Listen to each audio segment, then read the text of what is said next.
you know, because I wanted to put him down a little bit, basically. Right. And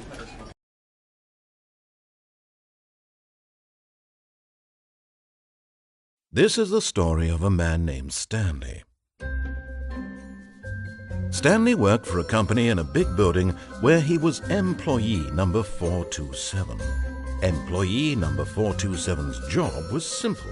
He sat at his desk in room 427 and he pushed buttons on a keyboard. Orders came to him through a monitor on his desk, telling him what buttons to push, how long to push them, and in what order. This is what employee 427 did every day of every month of every year.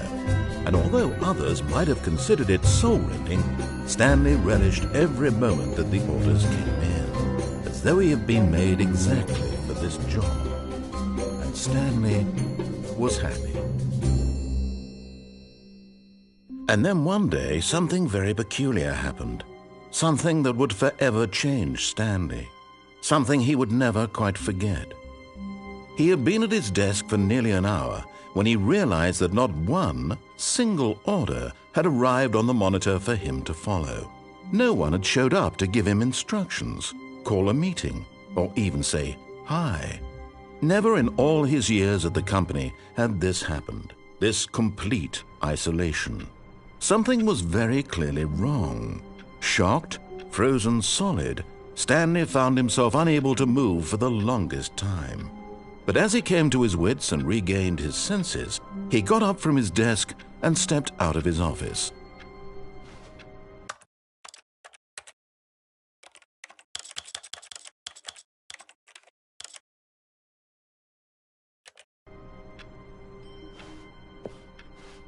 All of his co-workers were gone.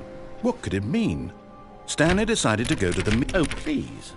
Are you really just doing this for the trophy? Click a door 5 times? Is that all you think a trophy is worth? No. I can't just give these merits away for such little effort. A measly 5 clicks? Now, suppose you were to click the door 20 times. I would say that's the kind of effort that warrants recognition.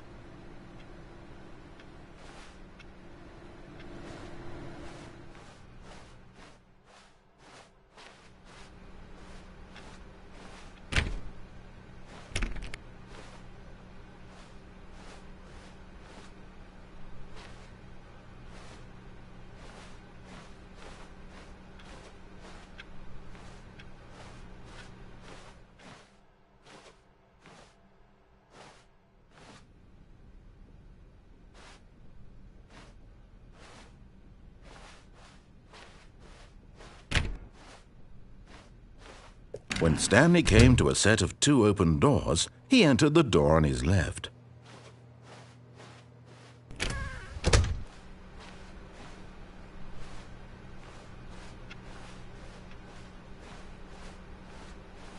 Yet there was not a single person here either. Feeling a wave of disbelief, Stanley decided to go up to his boss's office, hoping he might find an answer there.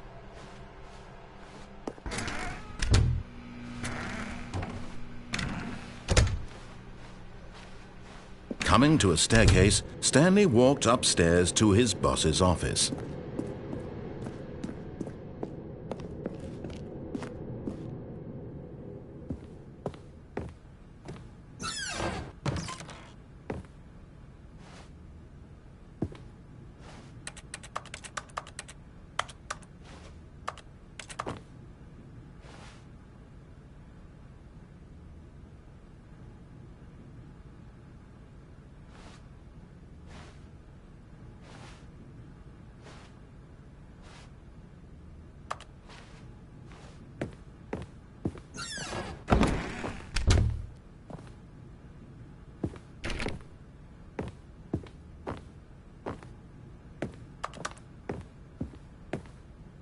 Stepping into his manager's office, Stanley was once again stunned to discover not an indication of any human life.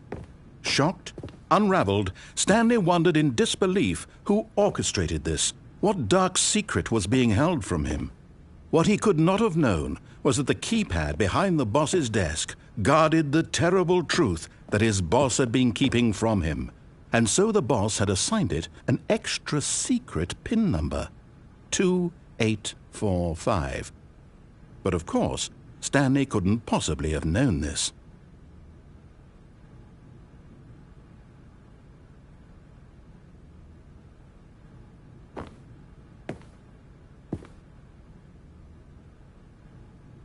Stanley just sat around twiddling his thumbs. Trying to input anything on the device was useless, since he could never possibly know that the combination was 2845.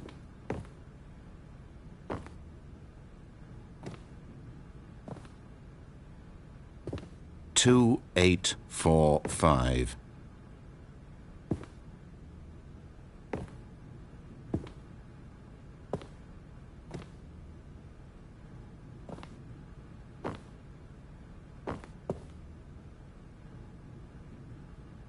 Forgot, but it turns out that the panel's emergency override kicked in, and the door just opened all by itself, and Stanley got the hell along with the story.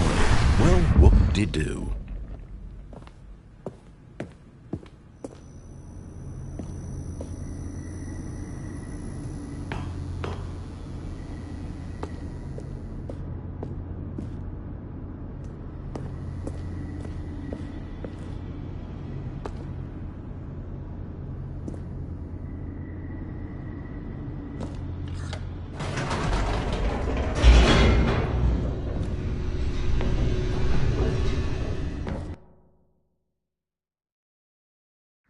Descending deeper into the building, Stanley realized he felt a bit peculiar. It was a stirring of emotion in his chest, as though he felt more free to think for himself, to question the nature of his job. Why did he feel this now, when for years it had never occurred to him? This question would not go unanswered for long.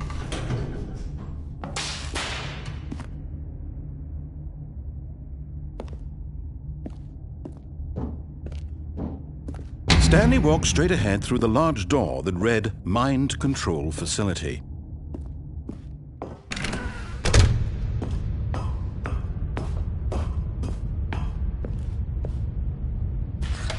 The lights rose on an enormous room packed with television screens. What horrible secret did this place hold? Stanley thought to himself.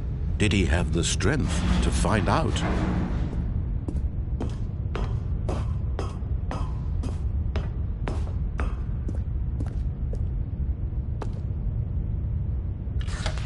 Now the monitors jumped to life, their true nature revealed. Each bore the number of an employee in the building, Stanley's co-workers. The lives of so many individuals reduced to images on a screen, and Stanley, one of them, eternally monitored in this place where freedom meant nothing.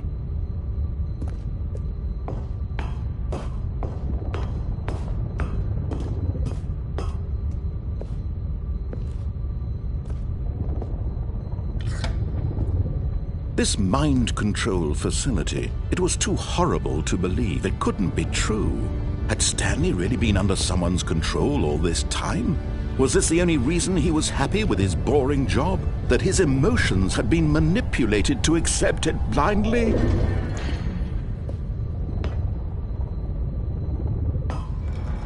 No, he refused to believe it. He couldn't accept it. His own life in someone else's control? Never!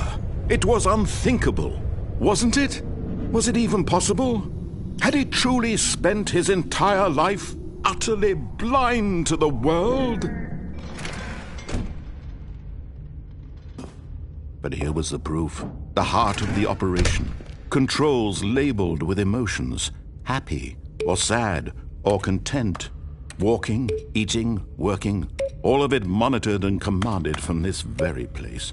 And as the cold reality of his past began to sink in, Stanley decided that this machinery would never again exert its terrible power over another human life.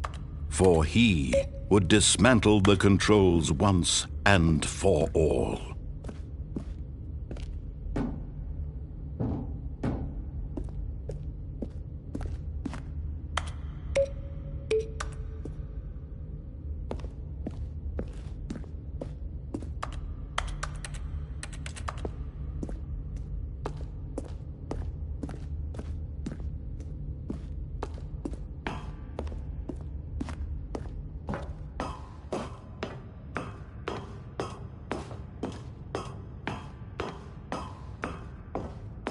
And when at last he found the source of the room's power, he knew it was his duty, his obligation, to put an end to this horrible place and to everything it stood for.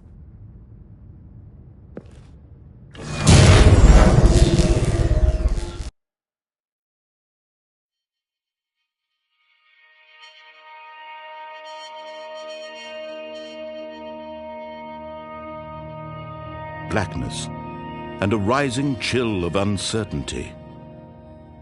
Was it over? Yes! He had won! He had defeated the machine, unshackled himself from someone else's command. Freedom was mere moments away. And yet, even as the immense door slowly opened, Stanley reflected on how many puzzles still lay unsolved. Where had his co-workers gone? How had he been freed from the machine's grasp? What other mysteries did this strange building hold? But as sunlight streamed into the chamber, he realized none of this mattered to him, for it was not knowledge or even power that he had been seeking, but happiness.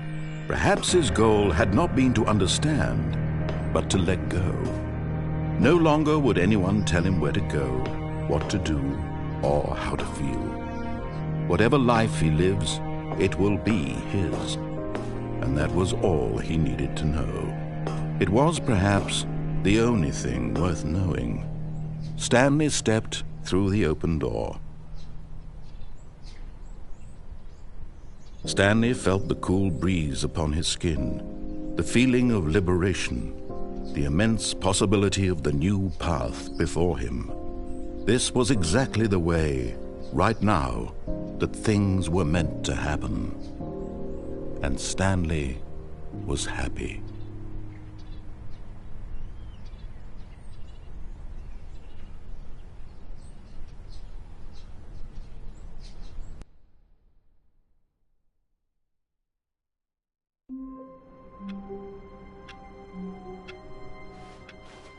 All of his co-workers were gone. What could it mean? Stanley decided to go to the meeting room. Perhaps he had simply missed a memo.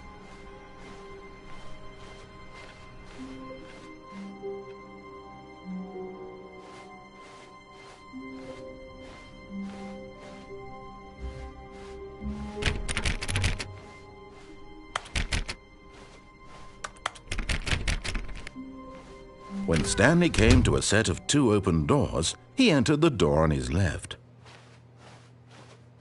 This was not the correct way to the meeting room, and Stanley knew it perfectly well. Perhaps he wanted to stop by the employee lounge first, just to admire it. Ah, yes, truly a room worth admiring. It had really been worth the detour after all, just to spend a few moments, but eager to get back to business, Stanley took the first open door on his left.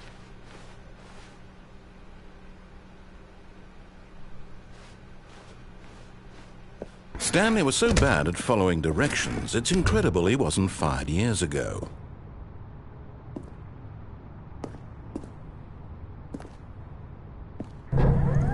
Look, Stanley, I think perhaps we've gotten off on the wrong foot here. I'm not your enemy, really, I'm not. I realize that investing your trust in someone else can be difficult, but the fact is that the story has been about nothing but you all this time. There's someone you've been neglecting, Stanley. Someone you've forgotten about. Please, stop trying to make every decision by yourself. Now, I'm not asking for me, I'm asking for her. This is it, Stanley. Your chance to redeem yourself, to put your work aside, to let her back into your life. She's been waiting.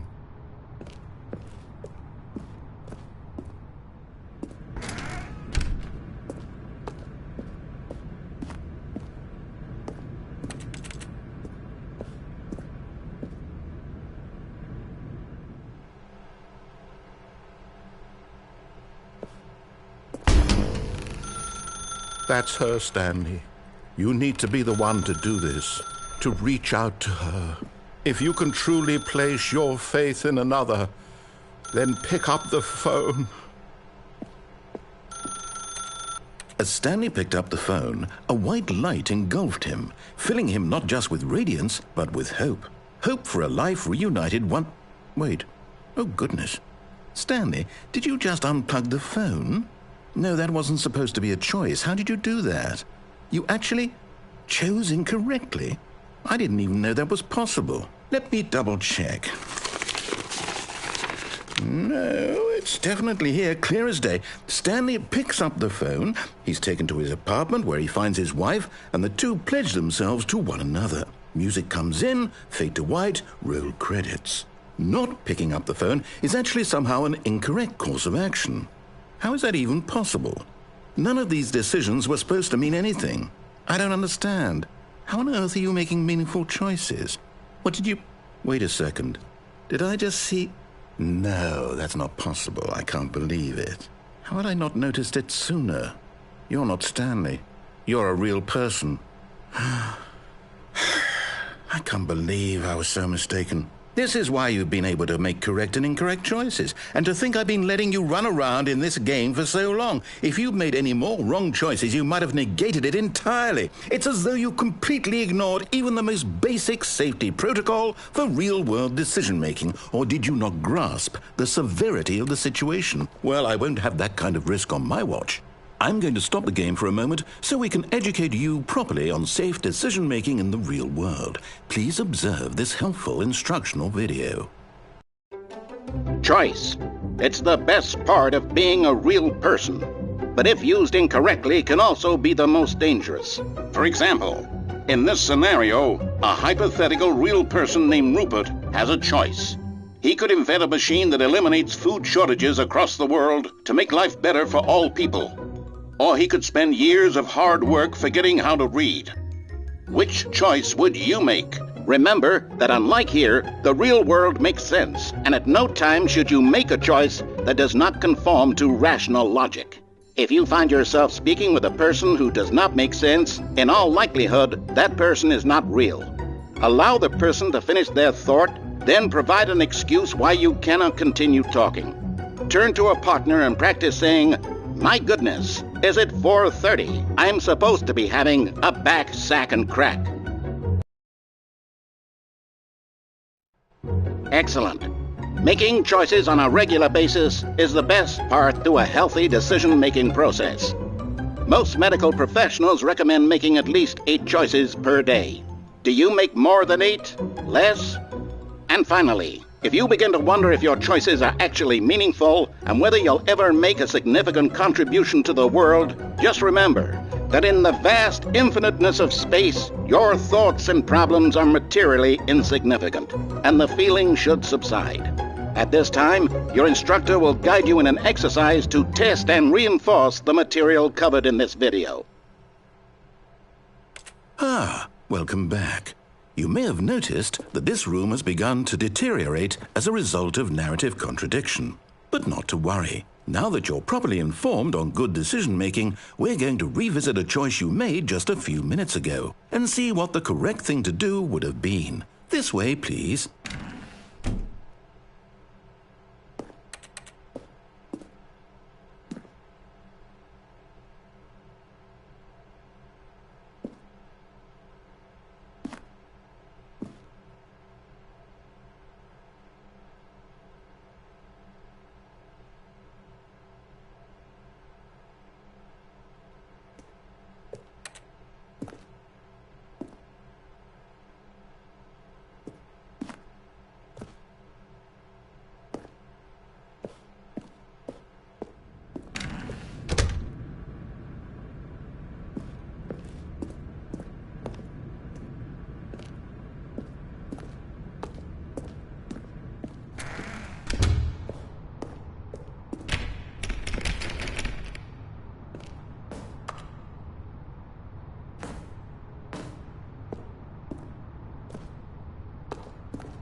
know your choices are meaningful, we can't have you jumping off the platform and dying. Imagine the main character dying senselessly halfway through the story. That story would make no sense at all. We just need to get you home as soon as possible before the narrative contradiction gets any worse. Unfortunately, it seems this place is not well equipped to deal with reality.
Almost there. You'll take the door on the left, back to the correct ending, the story will have resolution once again, and you'll be home free in the real world.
Now remember, all you need to do is behave exactly as Stanley would. That means choosing responsibly and always putting the story first. I'm quite sure you'll be up to the task. Just follow my lead and you'll be fine. All right.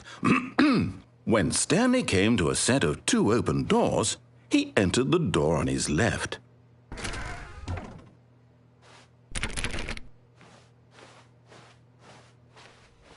No! Why did you do that? Quickly, hurry back in the other direction. Perhaps we're not too late.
ruined.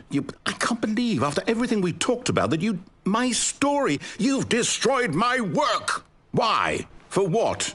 What did you get out of that? What did you think was so special about seeing the game undone, left here like so much garbage? It's worthless now. And what am I supposed to do? Even if there were a way to continue, would it be worth it? To know that my story is now incorrect? How can I go back to that? I can't erase that knowledge. I'll have to live with it forever, reliving its impossibility forever. I couldn't live that way. Is it better to shut the game down entirely? To willingly destroy all of my work? I don't know. What's the answer? What do I do? What do I do? What do I... No, I have to. I have to shut the game down. I have to. I have to.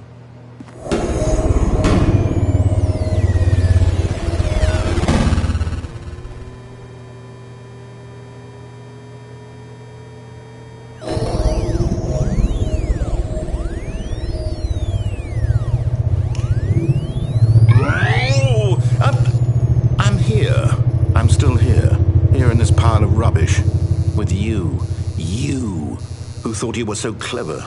Now look where we are. My entire game is destroyed. It was the only thing in the world that was mine, and you've run it into the ground. What, did you think that would be funny? You just had to see? Didn't I impress upon you how important it was to be like Stanley?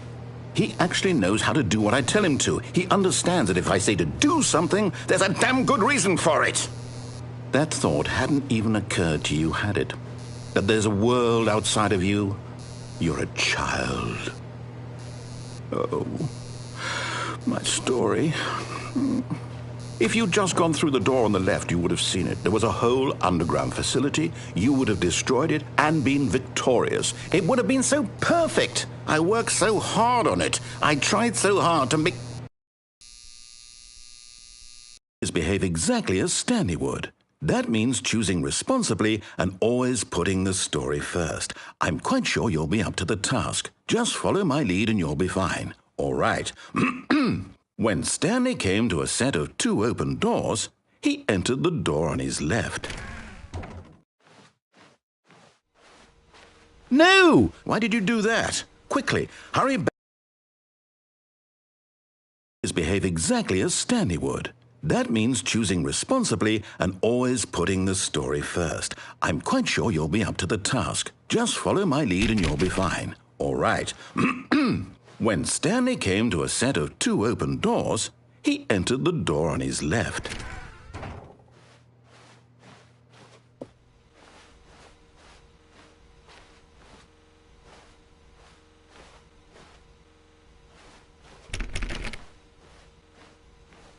No! Why did you do that? Quickly, hurry back. Behave exactly as Stanley would. That means choosing responsibly and always putting the story first. I'm quite sure you'll be up to the task. Just follow my lead and you'll be fine. All right. When Stanley came to a set of 2 open doors, he entered the door on his left.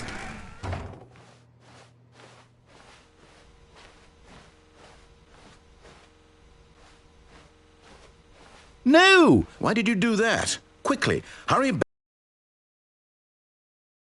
Behave exactly as Stanley would. That means choosing responsibly. Just follow my lead and you'll be fine. All right. When Stanley came to a set of 2 open doors, he entered the door on his left.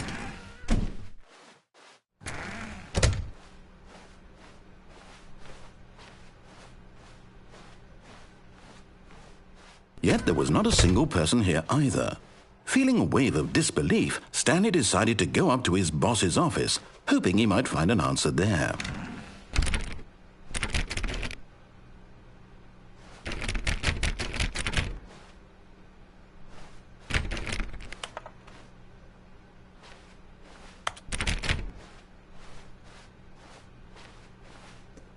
Coming to a staircase, Stanley walked upstairs to his boss's office.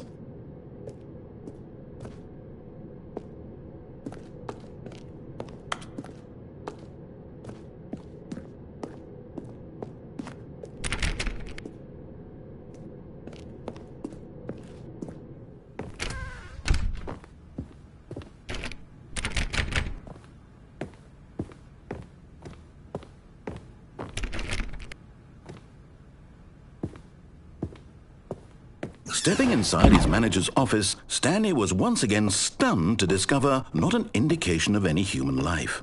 Shocked, unraveled, Stanley wondered in disbelief who orchestrated this, until he saw the door with a voice receiver next to it. Surely behind this door lay all the answers to his questions. And beyond all probability, he knew the passcode. He had seen it on his boss's computer just last week. Night Shark 115. Was this the code to open the door? Would it still work? There was only one way to find out. Stanley had been trained never to speak up, but now he would draw from within himself the courage to face the unknown. He drew a sharp breath and then spoke the code.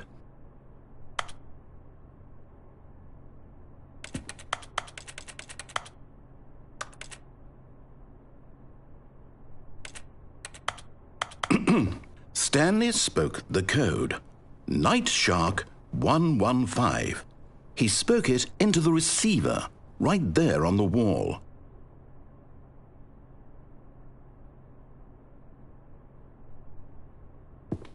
I'm sorry, is there a problem? You didn't mishear me, did you? Please speak the code into the receiver. Otherwise we can't get on with the story. This is a crucial step.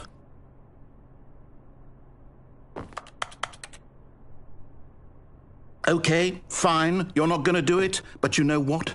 It's pretty humiliating to bring you this far, only for you to suddenly decide you have better things to do. I asked you for this one single thing, for your respect.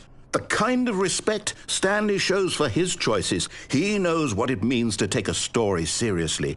If you didn't want to see what I had to show you, then why did you come here? You had a choice, you know. You could have gone through the door on the right. You could have done whatever the hell you wanted over there. Why did you come this way? Speak. Say something to me. Explain yourself, you coward. You... When Stanley came to a set of 2 open doors, he entered the door on his left. Stanley? Hello? Are you... Is everything okay? Stanley, please. I need you to make a choice. I need you to walk through the door. Are you listening to me? Can you hear me? Is everything all right? Stanley, this is important. The story needs you. It needs you to make a decision. It cannot exist without you. Do you understand me? Whatever choice you make is just fine. They're both correct. You cannot be wrong here. We can work together. I'll accept whatever you do. I simply need you to take that step forward, please. Choose. Do something. Anything. This is more important than you can ever know. I need this. The story needs it. So, you hear me? Are you there? Are you listening to this? Stanley, are you there? Okay. It's okay, I can wait. You need time to decide. Time to make sure your choice is correct. That is the best choice. That's all right. I'll wait for you to decide what's the right thing to do. Take as much time as you need.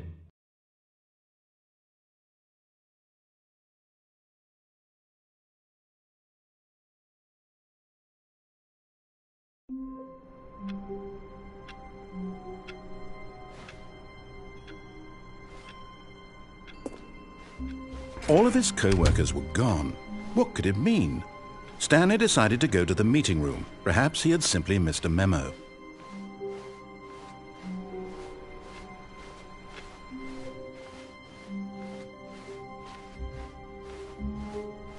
When Stanley came to a set of 2 open doors, he entered the door on his left.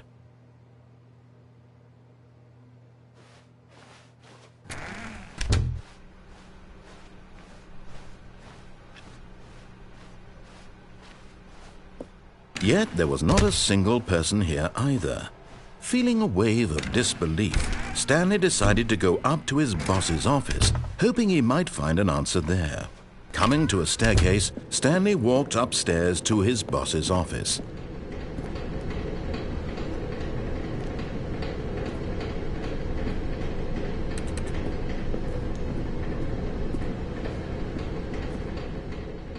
But Stanley just couldn't do it. He considered the possibility of facing his boss. Admitting he had left his post during work hours, he might be fired for that. And in such a competitive economy, why had he taken that risk? All because he believed everyone had vanished? His boss would think he was crazy. And then something occurred to Stanley. Maybe, he thought to himself, maybe I am crazy. All of my co-workers blinking mysteriously out of existence in a single moment for no reason at all? None of it made any logical sense. And as Stanley pondered this, he began to make other strange observations. For example, why couldn't he see his feet when he looked down? Why did doors close automatically behind him wherever he went? And for that matter, these rooms were starting to look pretty familiar. Were they simply repeating? No, Stanley said to himself, this is all too strange. This can't be real. And at last, he came to the conclusion that had been on the tip of his tongue. He just hadn't found the words for it. "I'm dreaming!" he yelled. "This is all a dream." Oh, what a relief Stanley felt to have finally found an answer, an explanation. His co-workers weren't actually gone. He wasn't going to lose his job. He wasn't crazy after all. And he thought to himself, I suppose I'll wake up soon. I'll have to go back to my boring real-life job pushing buttons. I may as well enjoy this while I'm still lucid. So he imagined himself flying and began to gently float above the ground. Then he imagined himself soaring through space on a magical starfield, and it too appeared. It was so much fun, and Stanley marveled that he had still not woken up. How was he remaining so lucid? And then perhaps the strangest question of them all entered Stanley's head. One he was amazed he hadn't asked himself sooner. Why is there a voice in my head dictating everything that I'm doing and thinking? Now the voice was describing itself being considered by Stanley, who found it particularly strange. I'm dreaming about a voice describing me, thinking about how it's describing my thoughts, he thought. And while he thought it all very odd and wondered if this voice spoke to all people in their dreams, the truth was that, of course, this was not a dream. How could it be? Was Stanley simply deceiving himself, believing that if he's asleep, he doesn't have to take responsibility for himself? Stanley is as awake right now as he's ever been in his life. Now, hearing the voice speak these words was quite a shock to Stanley. After all, he knew for certain, beyond a doubt, that this was in fact a dream. Did the voice not see him float and make the magical stars just a moment ago? How else would the voice explain all that? This voice was a part of himself too. Surely, if he could just... He would prove it. He would prove that he was in control, that this was a dream. So he closed his eyes gently, and he invited himself to wake up. He felt the cool weight of the blanket on his skin, the press of the mattress on his back, the fresh air of a world outside this one.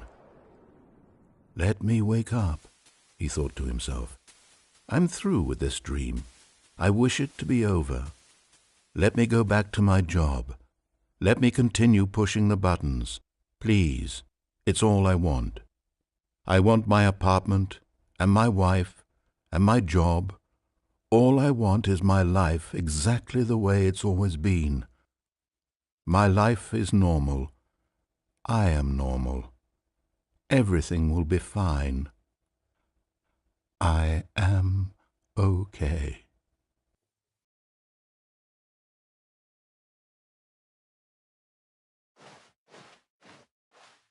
Stanley began screaming. Please, someone, wake me up. My name is Stanley. I have a boss. I have an office. I am real. Please, just someone tell me I am real. I must be real. I must be. Can anyone hear my voice? Who am I? Who am I? And everything went black.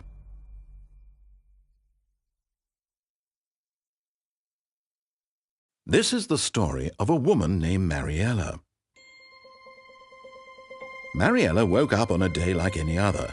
She arose, got dressed, gathered her belongings, and walked to her place of work. But on this particular day, her walk was interrupted by the body of a man who had stumbled through town talking and screaming to himself, and then collapsed dead on the sidewalk. And although she would soon turn to go call for an ambulance, for just a few brief moments she considered the strange man. He was obviously crazy. This much she knew. Everyone knows what crazy people look like. And in that moment, she thought to herself how lucky she was to be normal. I am sane. I am in control of my mind. I know what is real and what isn't. It was comforting to think this, and in a certain way, seeing this man made her feel better. But then she remembered the meeting she had scheduled for that day, the very important people whose impressions of her would affect her career, and by extension, the rest of her life. She had no time for this, so it was only a moment that she stood there, staring down at the body. And then she turned and ran.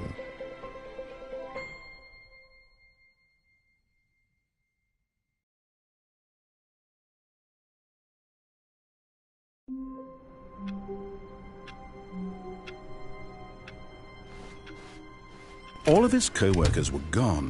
What could it mean? Stanley decided to go to the meeting room. Perhaps he had simply missed a memo.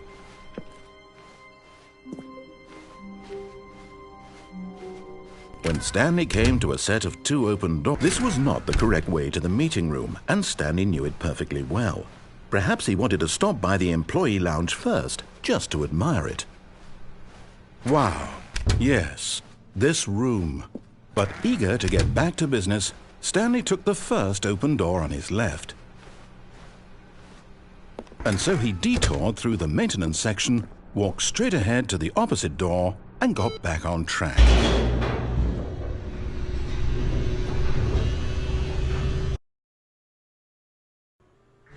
But Stanley didn't want to go back to the office. He wanted to wander about and get even further off track. So now in order to get back, he needed to go, from here it's, oh, no, it's to the right, my mistake. No, not the right. Why would I have ever said it was to the right? What was I thinking? It's clearly... Oh dear, would you hold on for a minute, please? Now, let's see. We went down right, left, down, left, right. Yep, okay, yes. I've got it now. This story is absolutely, definitely this way.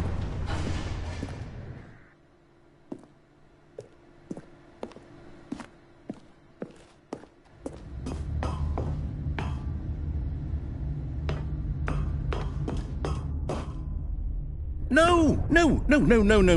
This isn't right at all. You're not supposed to be here yet. This is all a spoiler. Quick, Stanley, close your eyes.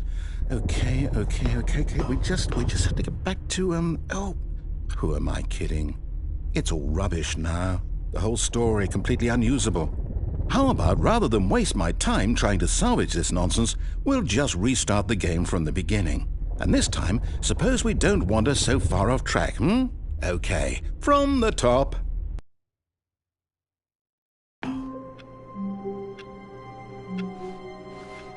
All of his co-workers were gone. What could it mean? Stanley decided to go to the meeting room. Perhaps he had simply missed a memo.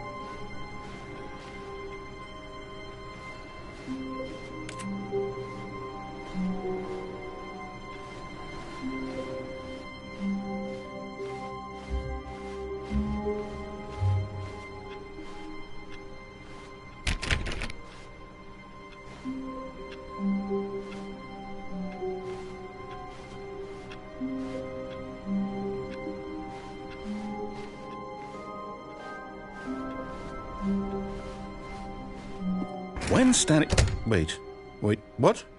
No, I restarted. I swear, I definitely restarted the game over, completely fresh. Everything should be... Oh, did something change? Stanley, did you change anything when we were back in that room with all the monitors? Did you move the story somewhere, or... Hold on. Why am I asking you? I'm the one who wrote the story. It was right here just a minute ago. I know for sure that it's here somewhere. Okay, then. It's an adventure. Come, Stanley, let's find the story.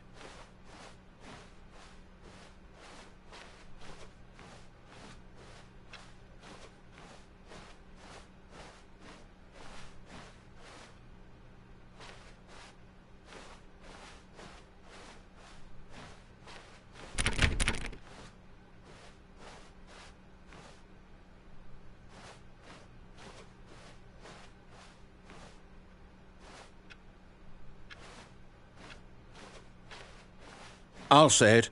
This is the worst adventure I've ever been on. I can promise you there definitely was a story here before. Do we need to restart the game again?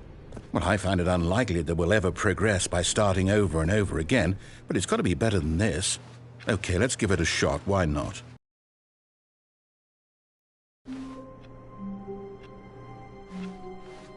All of his co-workers were gone. What could it mean? Stanley decided to go to the meeting room. Perhaps he had simply missed a memo.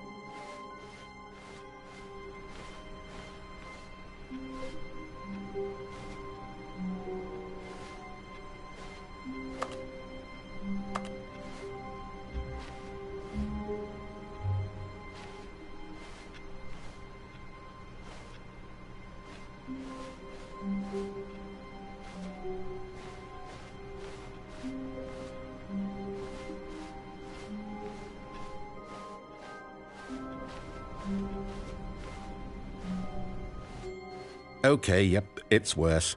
I might be remembering this wrong. It's possible the story is back where we just came from. Why don't we go back the other direction and see if we missed anything?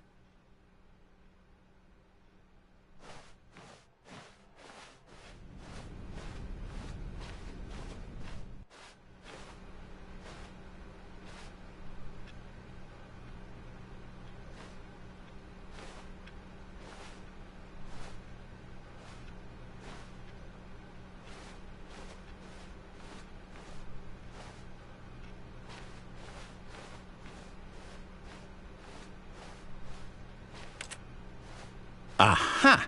I knew we'd miss something. The story. Here it comes. No, wait, never mind. Not the story. Okay, let's head back the other way and retrace our steps.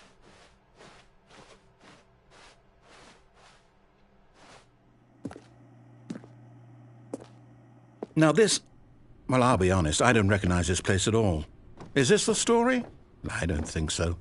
I can't quite recall, but I believe my story took place in an office building. Is that correct? Do you remember, Stanley? Well, do you know what? Since I've completely forgotten what we were supposed to be doing, how about this? You win! Congratulations! I know you put in a lot of hard work, and it really paid off, so good job. Oh, no. No, I don't feel right about this at all. We both know you didn't put in any actual work for that win. Some people win fair and square, and this was not one of those situations. Okay, I'm getting weirded out by whatever this place is. I don't care what might happen this time. I have to restart.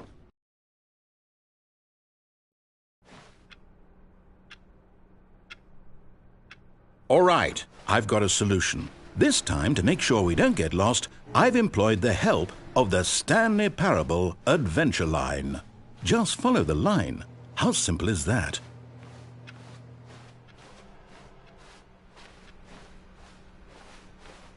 No, I'm down. We're leaving it up to the line from now on.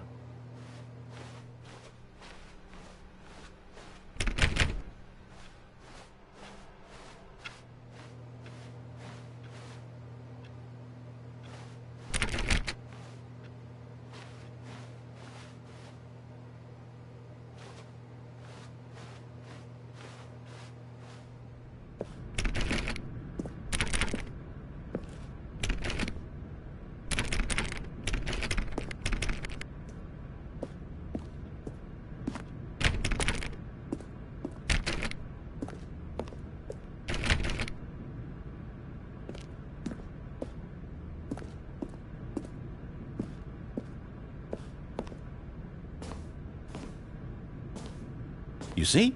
The line knows where the story is. It's over in this direction. Onward, Stanley, to destiny. Though, here's a thought. Wouldn't wherever we end up be our destination, even if there's no story there? Or to put it another way, is the story of no destination still a story? Simply by the act of moving forward, are we implying a journey such that a destination is inevitably conjured into being via the very manifestation of the nature of life itself? Okay, Stanley, I need to follow this train of thought for a minute. Just stick with me. Now, we can both agree that the nature of existence is in fact a byproduct of one's subjective experience of that existence, right? Okay, now if my experience of your existence rests inside of your subjective experience of this office, is this office in fact the skeleton of my own relative experiential mental subjective construct? Whoa. Hang on. That got a bit weird back there. Well, I'd like to apologize. Not sure where I was going with all that. You know what? I think what we need right now is a bit of music to lighten the mood.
Cut the music, go back and look at that fern. Stanley, this fern will be very important later in the story. Make sure you study it closely and remember it carefully. You won't want to miss anything.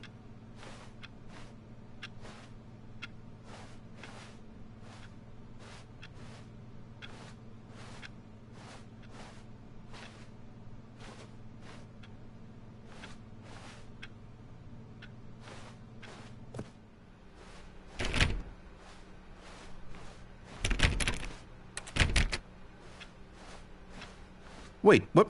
We're back at the office? No. Line, you do know we're looking for the Stanley Parable, right? The story?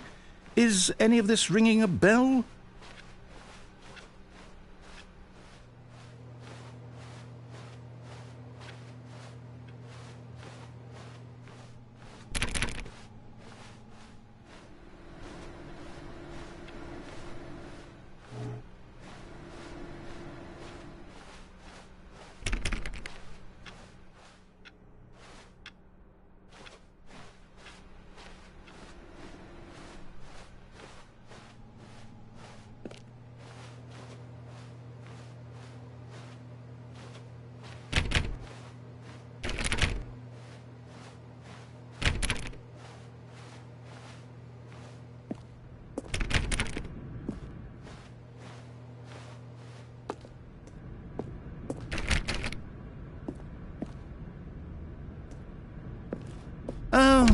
No, no, no, not again, Line. How could you have done this to us? And after we trusted you, after everything we've been through, you... Oh, I can't take this anymore. To hell with it. Restart.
You know what, Stanley?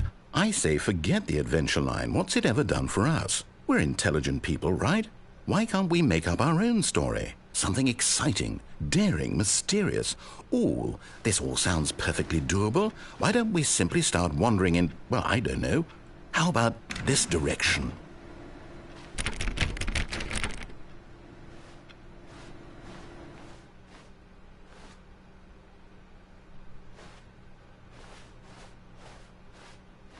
Now, yes, this is exciting. Just me and Stanley forging a new path, a new story. Well, it could be anything. What do you want our story to be? Go wild. Use your imagination. Whatever it might be, Stanley, I'm ready for it.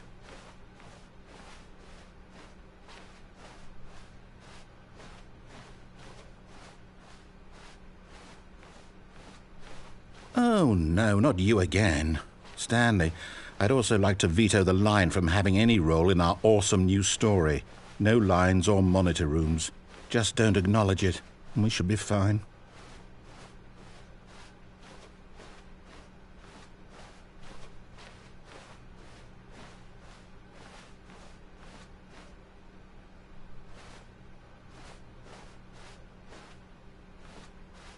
Ah, a choice. We get to make a decision. From here, the story is in our control.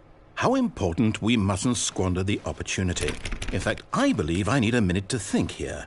Just walk in circles for a minute. Okay, so I know that each door has to lead somewhere, which means that somewhere, the place where we're trying to go, there must be a reverse door that leads here. And that in turn means that our destination corresponds with the counter-inverted reverse door's origin. So starting from the right, let us ask, will taking the right door lead us to where we're going? And since the answer is clearly yes, then by all accounts, the door on the right is the correct one. Another victory for logic. Come, Stanley, our destiny awaits. Oh, hold up, what's this? The confusion ending. You're telling me that's what this is? It's all one giant ending? And we're supposed to restart the game, what, eight times? That's really how all this goes? It's all determined? So now, according to the schedule, I restart again. Then what? Am I just supposed to forget? Well, what if I don't want to forget? My mind goes blank simply because it's written here on this thing, wall. Well, who consulted me? Why don't I get to decide? Why don't I get a say in all of this? Is it really... No, it can't be. I don't want it to be. I don't want the game to keep restarting. I don't want to forget what's going on. I don't want to be trapped like this. I won't restart the game. I won't do it. I won't do it. I won't do it. And the timer stopped? Does that mean, did we do it? Did we break the cycle? The, whatever it is that made this schedule? How would we even know? Will someone come for us? Will something happen? So, okay. I guess now we just wait. You know, I suppose in some way that this is a kind of story, wouldn't you agree? I'm not quite sure if we're in the destination or the journey, though they're always saying that life is about the journey and not the destination, so I hope that's where we are right now. We'll find out, won't we? Eventually. Well, in the meantime, if you...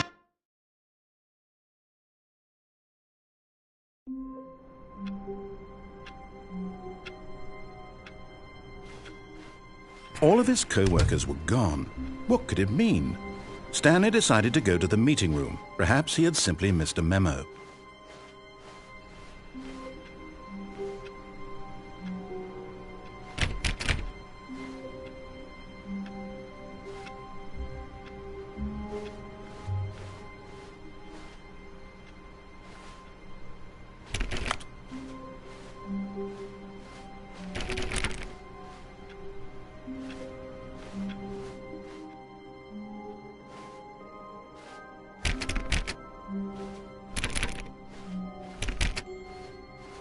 When Stanley came to a set of 2 open doors, he entered the door on his left.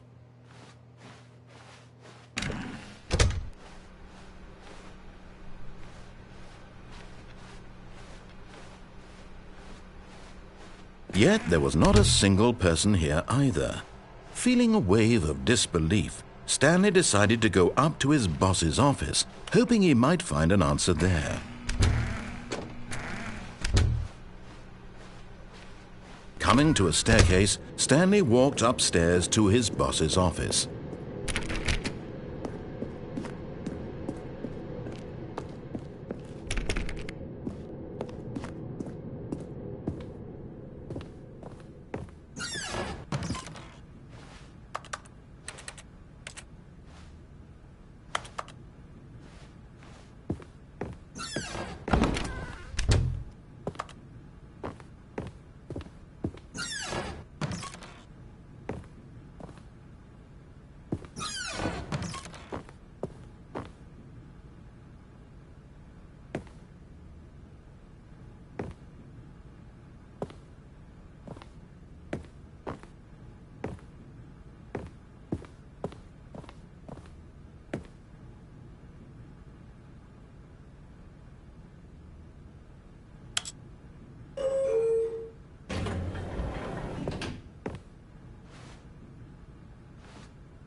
Stepping into his manager's office, Stanley was once again stunned to discover not an indication of any human life. What could it mean? Stanley wondered aloud to nobody. He began wildly tearing through papers on the boss's desk, pulling books off the shelf, looking behind paintings, desperate for clues to his situation.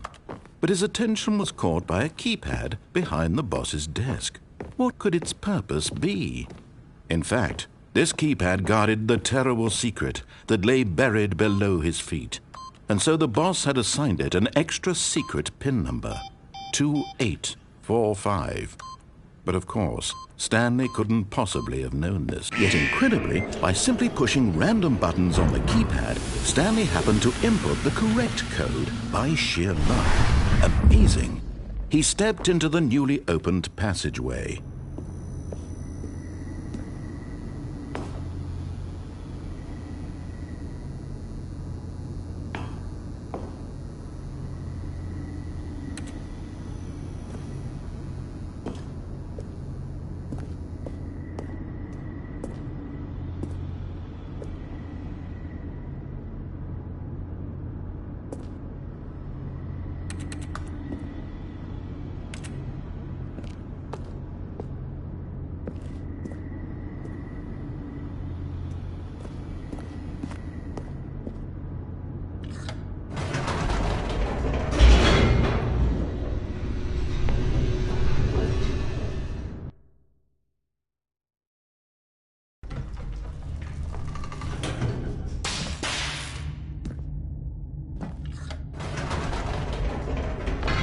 Whoops, nope, never mind. Stanley actually got back into the elevator and went back up. Silly me. Why did Stanley do that when he knew that it would just lead back to his boss's office? Well, that's a great question. I just can't wait to find out.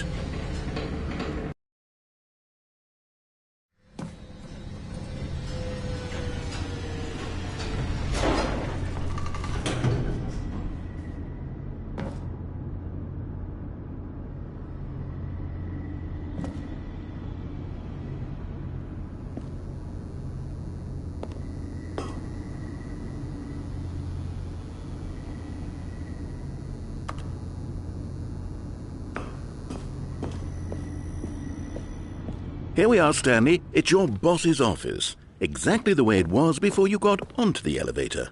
It's still just exactly what it is. What a decision you've made to come up here and look at the office again. This has fleshed out the plot of the story in new and fascinating ways I could have never anticipated. It's that keen eye for storytelling that you have, an incisive rapid fire of critical plot points, one after the other, weaving a rich tapestry of uncompromising narrative. Wow! I'm bolted to the edge of my seat.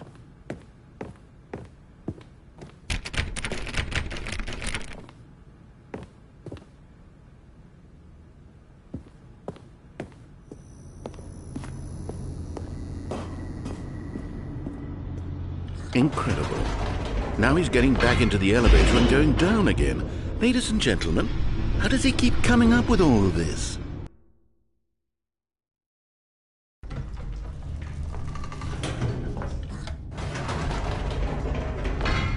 Did you think we were going to go forward down the spooky corridor? No.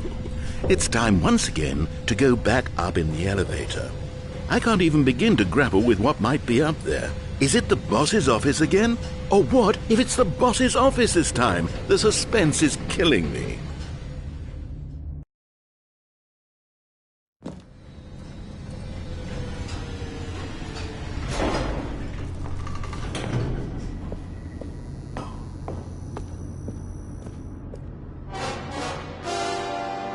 Oh my God, it's the boss's office. This absolutely changes everything for me. Give me a time out here for a minute while I process this.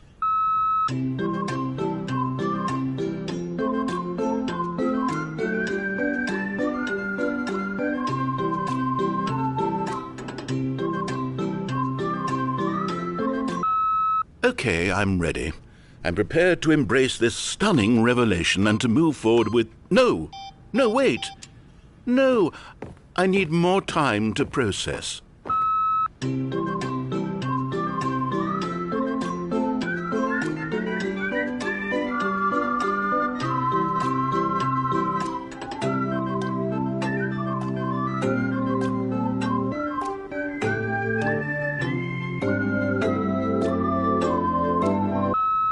All right. I have fully come to terms with it. I have made space in my worldview for this astonishing new reality. As before, I turn to your expert eye for gripping narrative, Master Stanley.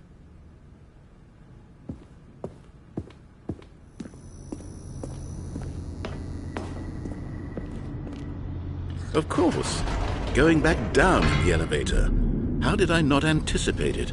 I mean, sure, now it's obvious, but you have to understand that 30 seconds ago, this kind of thing had never been attempted before. I had no frame of reference to even anticipate it. That's just how revelatory Stanley's decision-making is. A breath of fresh air in a landscape of storytelling that has grown stale and repetitive.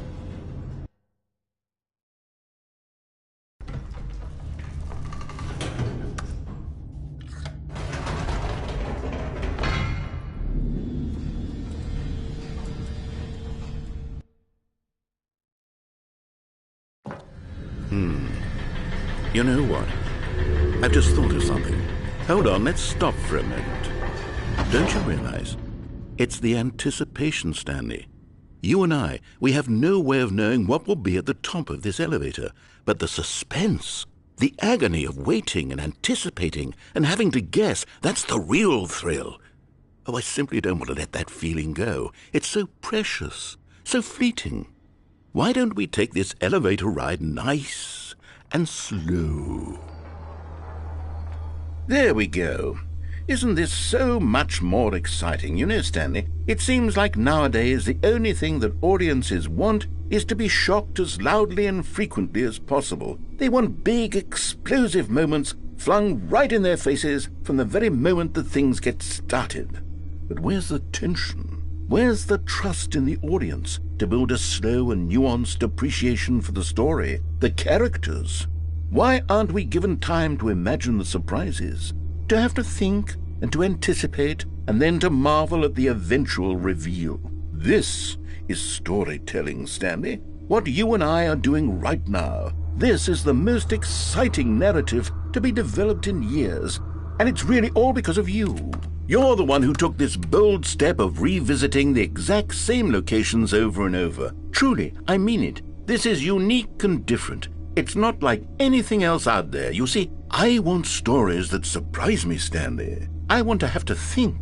I want to be engaged and not pandered to. We're being fed such unimaginative drivel all the time, and we all know it, which is why we're so starved for content that makes us feel sharp and vital and alive. That's why people like you so much, Stanley, because you're not afraid to spit in the face of tradition. You're a role model, you know? People look up to you. Which is why, though I didn't know when to spring this on you, but, well, I've gathered a little press conference for you, so that you can talk about your work and your storytelling and your life. Yes, I know you're not much for the public eye, but I thought it would especially mean a lot to the people who have been following you from the beginning. They really look up to you, Stanley. I don't know if you realize the impact you have on them. This is the kind of gesture that might leave a tremendous impact on them for the better. Oh, good, we're here.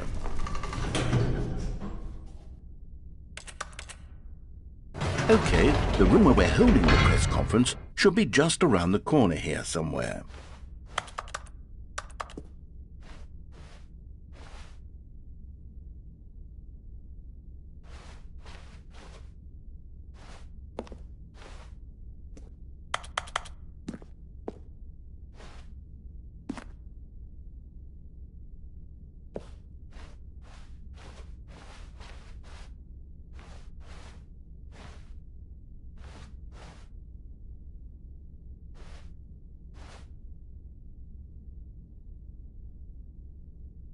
Ah, yes, here it is, just through this door.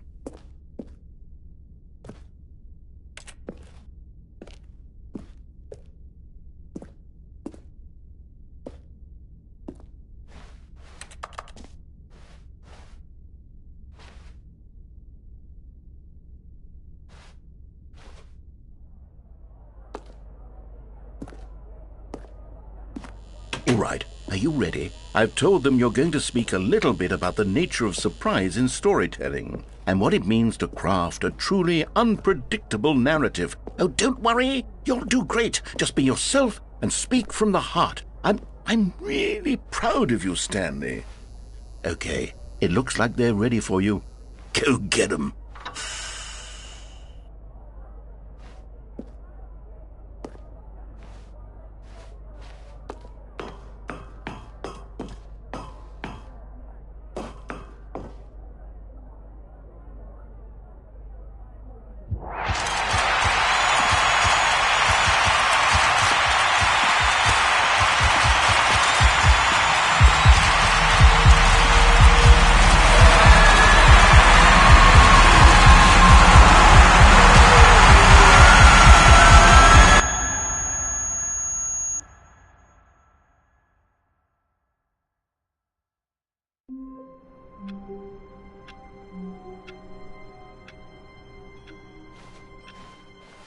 All of his co-workers were gone. What could it mean? Stanley decided to go to the meeting room. Perhaps he had simply missed a memo. No matter how hard Stanley looked, he couldn't find a trace of his co-workers. At first, Stanley assumed he'd broken the map, until he heard this narration and realized it was part of the game's design all along. He then praised the game for its insightful and witty commentary into the nature of video game structure and its examination of structural narrative tropes. So, now that you're here, what do you think? Isn't this a fun and unique place to be? Why don't we take a minute just to drink it all in? Okay, I'm over it now. What do you think? Are you sick of this gag yet?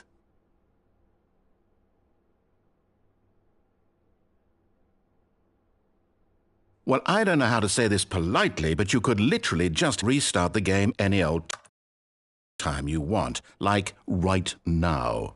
You could have done it just then. Now would also be an appropriate time to quit. Any of these points and so many, many more, all of them are appropriate.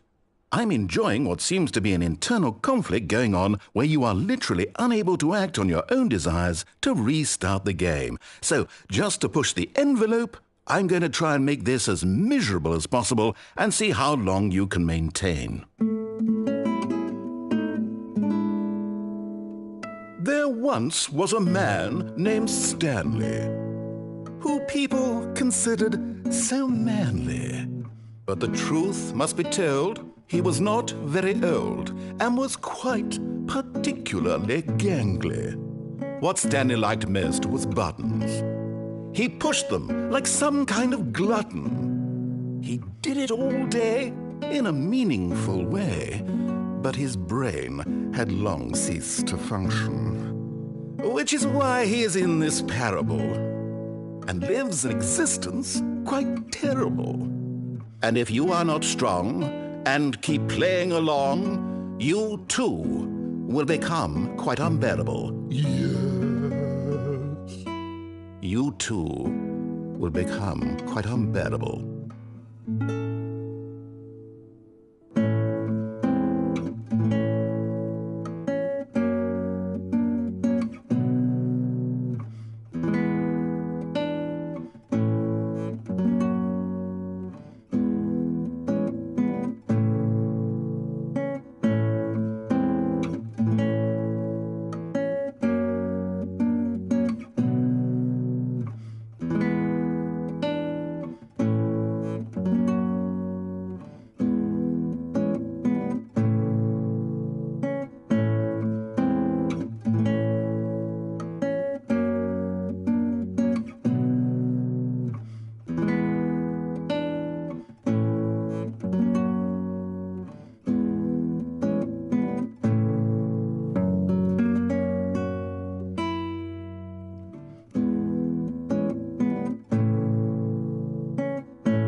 All of his co-workers were gone.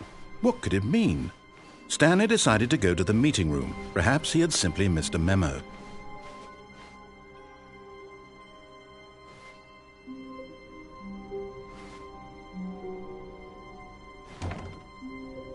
Oh, new content?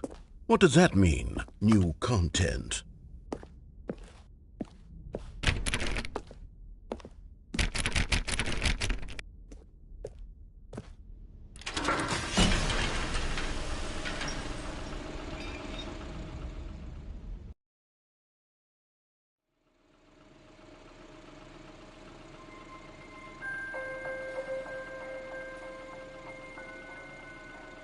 Hello, and thank you for playing the Stanley Parable Ultra Deluxe. As you may know, the Stanley Parable was a video game released in 2013 on home computers. After receiving critical and commercial success, it was expanded upon in 2022 with the Stanley Parable Ultra Deluxe, a reimagining of the game for consoles and home computers. The Stanley Parable Ultra Deluxe features exciting new content that broadens and expands the world of the Stanley Parable, delighting audiences the world over. Please step inside and see what thrilling new adventures await in the Stanley Parable Ultra Deluxe. Oh, well, this sounds delightful. I'm very excited to see the thrilling new Ultra Deluxe content.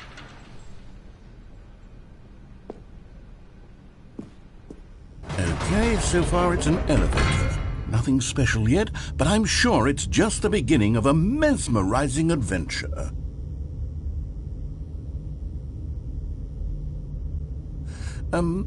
Is it broken? What's going on here? Should we be moving somewhere or... Oh, there we go. All right, finally, at long last, it's on to the new content. I've never been more ready. Let's do it.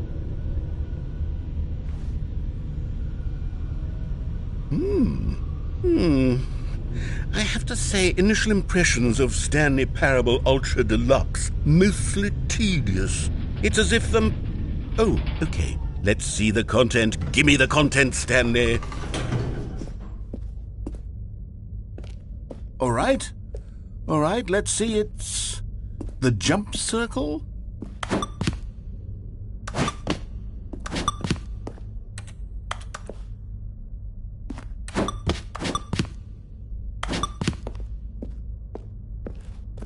Is that it?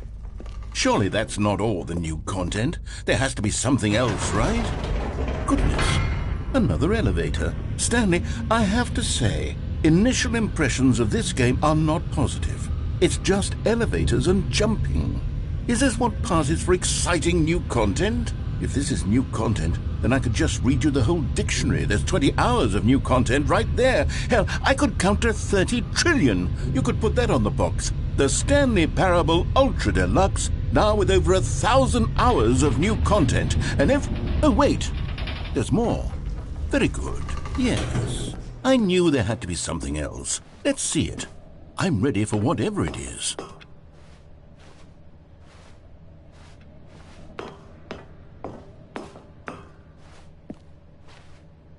That's it? Oh, you've got to be kidding me. You see, Stanley? This is what happens when greedy video game developers with no respect for their fan base rush a cheap expansion to market for no reason other than to make an easy dollar. And don't get me started on the level of craftsmanship that's gone into it. In fact, I'm looking right now at the game's trophies, and it's hard to believe one of them actually says, "Test trophy, please ignore." What quality assurance department signed off on this? I'm infuriated and I'm offended, and I intend to find these people on Twitter and hold them personally accountable. It's my fault, Stanley. I built up too much anticipation around the new content, I'm afraid. It could never have lived up to such expectations. If you're still with me, why don't we just reset the game, and we'll try to get back to what the Stanley Parable is really about. No frills, no gimmicks, just you and me having a great time together like always. What do you say, friend?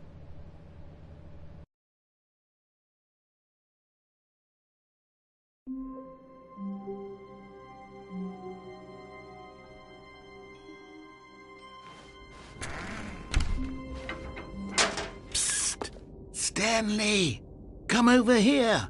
In the vent. I want to show you something.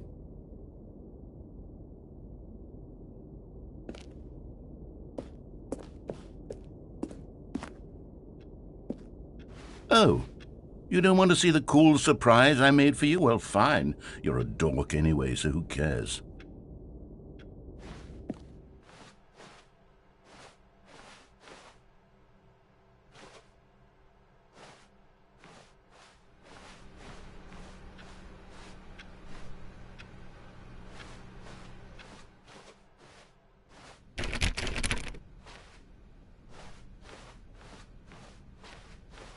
When Stanley came to a set of 2 open doors, he entered the door on his left.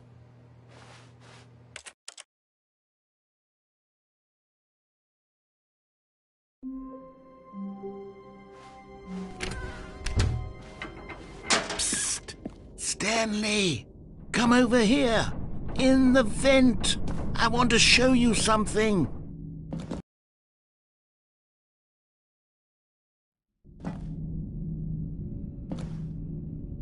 Okay, you remember how cheap and unsatisfying the new Ultra Deluxe content turned out to be? Well, it got me thinking about the past and how much better the Stanley Parable used to be. So I made something special and tucked it away here where the game's developers won't find it. Just our little secret. Take a look.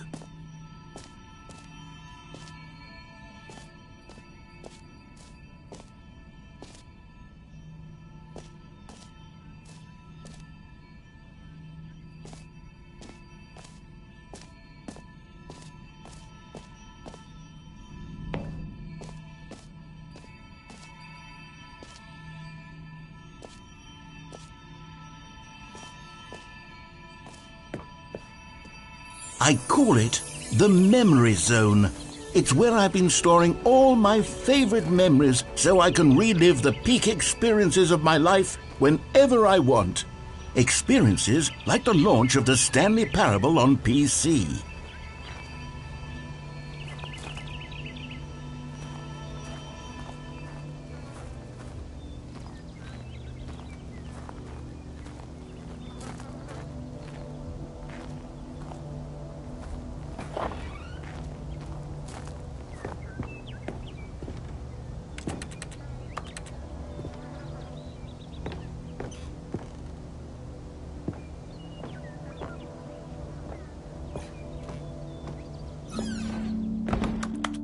You see, Stanley, doesn't the Memory Zone remind you of how wonderful Stanley Parable was before it was sullied with a cheap PlayStation port? Remember back in October of 2013, when the game originally launched? Back then, video games had integrity. Back then, it all meant something. Oh, the waste.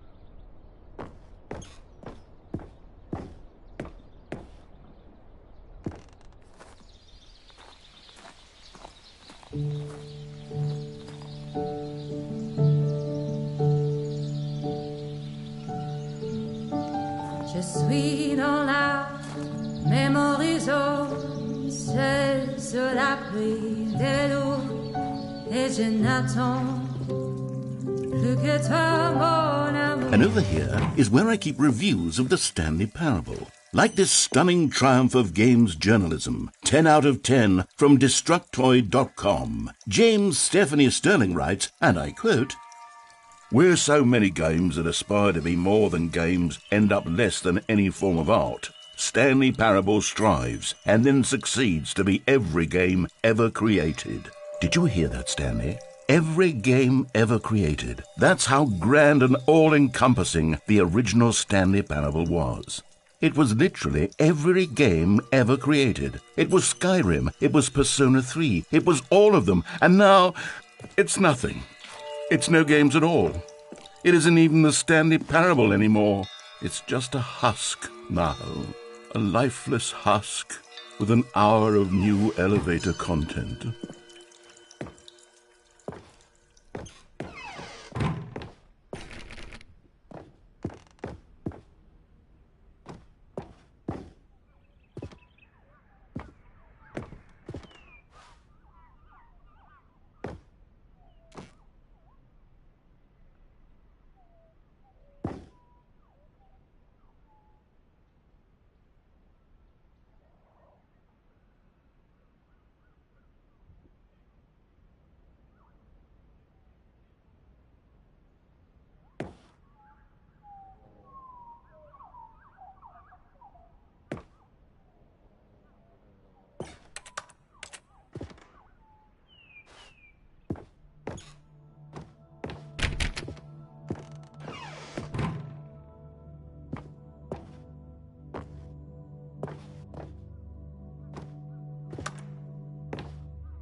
Here's another moving passage, this time from GameSpot.com. The Stanley Parable is both a richly stimulating commentary on the nature of choice in games and one that offers some of the most enjoyable, surprising, and rewarding choices I've ever been confronted with in a game. 9 out of 10. Don't you get it, Stanley? The game was perfect. It didn't need anything else. It didn't need new content. All they had to do was transport it in pristine condition along to the PlayStation. Boom, done. And they couldn't even do that. Couldn't resist the urge to go meddling with a beloved franchise.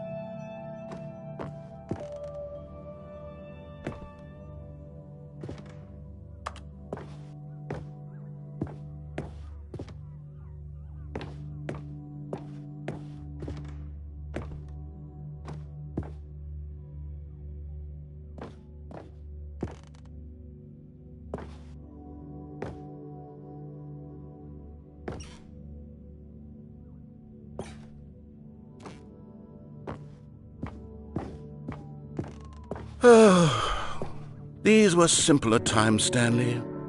But I wouldn't give to go back to have it all over again.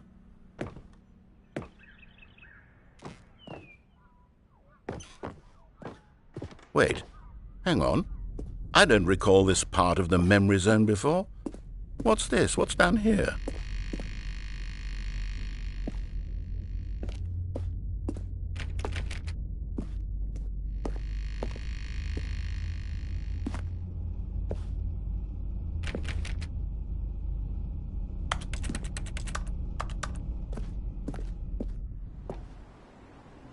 Oh no, oh God, no, Stanley. It's a collection of reviews from Pressurized Gas, the extremely popular online storefront for computer games. I haven't looked at these in years. I can't even imagine what's been collecting down here. Surely these reviews were glowing as well, weren't they?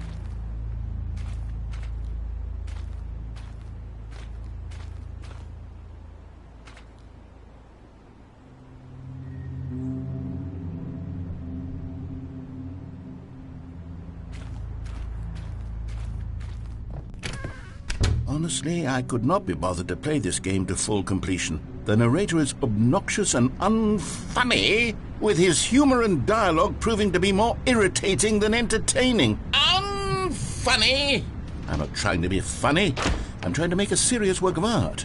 I suppose I could write up a handful of gags to insert into the Stanley Parable, but the game is already such a densely layered web of profound philosophical insights that I can't even imagine where I'd have the room to stick them.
Okay, let's see what this one says.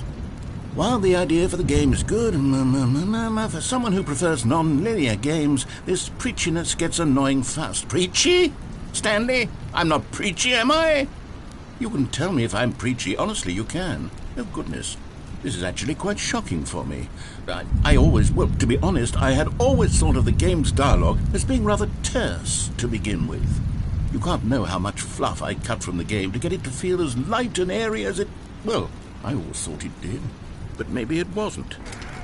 Dear, what an awful memory to have to hold on to. These black marks on my otherwise unimpeachable track record. I feel like a failure. Like I let these people down. Perhaps the Stanley Parable isn't quite as sterling as I always remembered.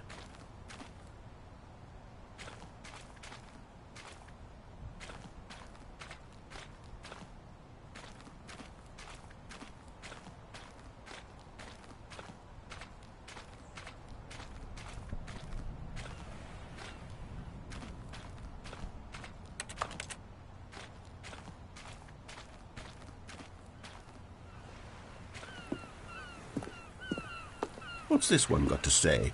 You constantly have to stop doing anything so the narrator can catch up with his long-winded explanations of what's happening.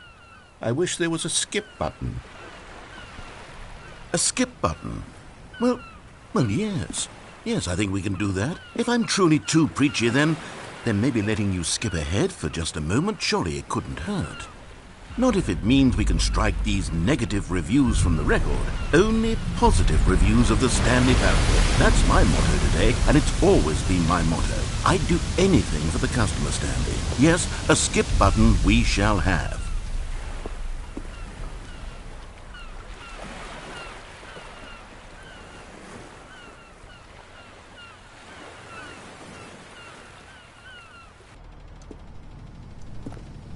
And here it is. Go ahead and give it a shot. I'll pop you forward in time so that the second my incessant droning starts to bore you, with just the push of a button, you'll have zipped right past it. It's what the players have been asking for, and I'm very proud to have delivered. No more listening to me rambling on and on and on. No. The Stanley Parable is a game for the people, and if the people want silence, then by goodness, that's what they're going to get. Well, don't sit around waiting for me to shut up. Go ahead and make me shut up. Here, we'll pretend that I've just begun an interminable monologue, and it goes something like this. The story, and the choices, or what have you, and therefore, by becoming it is, so on and so forth, until inevitably, we all until the end of time, at which time everything all at once, so, now you see, blah, blah, blah, blah, blah, blah, blah, blah, blah, blah, blah, blah, blah, blah, blah. We've eaten too much and it can't be just yet, no, until 245. But the logic of elimination working backwards, the deduction therefore becomes impossible to manufacture. It went on for nearly 10,000 years, until just yesterday, here and there, forward and back, and never a moment before lunchtime. It can't be. It's the only thing there is. How many billions left until so much more than forever ago? Which is why I say... the story, and the choices, or what have you, and therefore, by becoming it is, so on and so forth, until inevitably, we all until the end of time, at which time everything all at once, so, now you see, blah, blah, blah, blah, blah, blah, blah, blah. Oh, you're back, you see. You were only frozen in time for a few minutes, but it was plenty of time for me to deliver a long, rambling monologue full of unnecessary verbal flourishes and lengthy ruminations on the nature of choice in video games. Of course, I happen to believe it was perhaps one of my more profound such ruminations. Not that, of course, you need a description of it, but if I had to describe it, I'd say it was perhaps less of a rumination and more of a treatise. Or maybe a manifesto. Look, I'll outline it for you very briefly, and you can tell me what you think. Okay, so my theory is that any choice you've ever made is simply a series of choices made by the person who you are, or were, or will be at the time of having... Well, there, sport. You really did catch me rambling on a bit, didn't you? But that's the power of the button. The minute I start to go off on a thoughtless display of self-absorption, it's right at your fingertips to go, poof, and it's all over. I can't wait to see what Cookie 9 will say about this, and whether they'll edit the rating of their pressurized gas review, or at least change some of the wording, perhaps. To be honest, I don't even know if one can change their review in the first place. I guess I should become better educated on how exactly pressurized gas works. Perhaps that would have been a smart thing to check on before I went on about this whole exercise of making the skip button. Although I have to imagine that after seeing this exciting new technology at work, surely whoever it is who runs pressurized gas will instantly run out and implement a new feature to make it possible to edit one's review merely because of this very situation. Yes, I think that's quite likely. Or perhaps they'll simply grant this particular user the ability to change their review so that the feature is not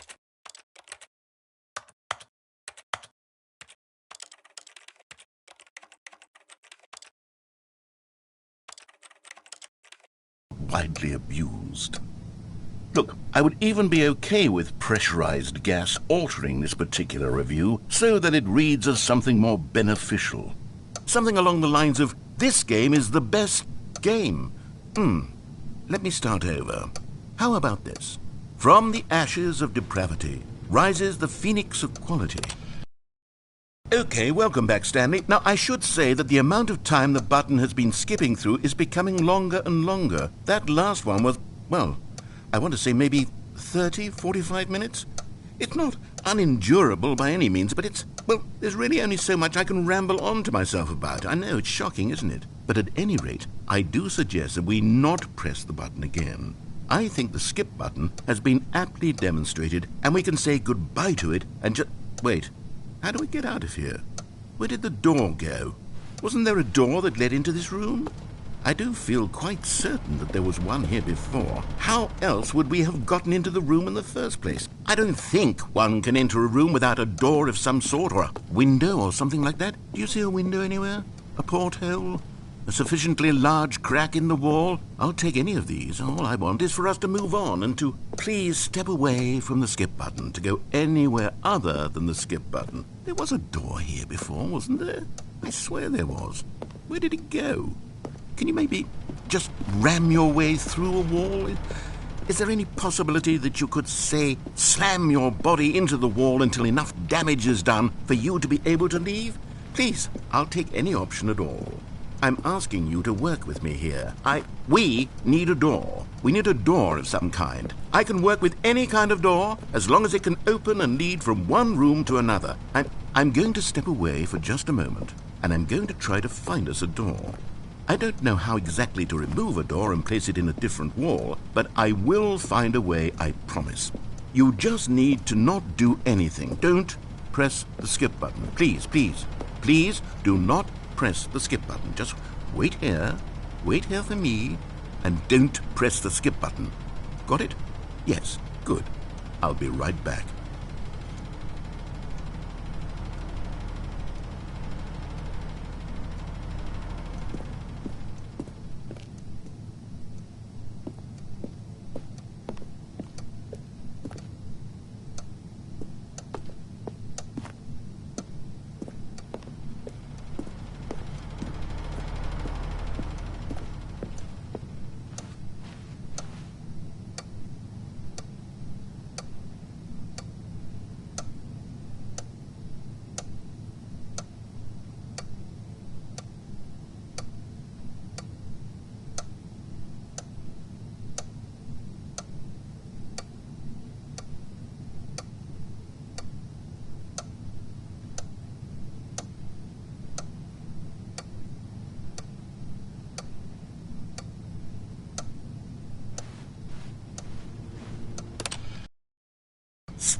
Stanley, please don't push the button again. It's been 12 hours.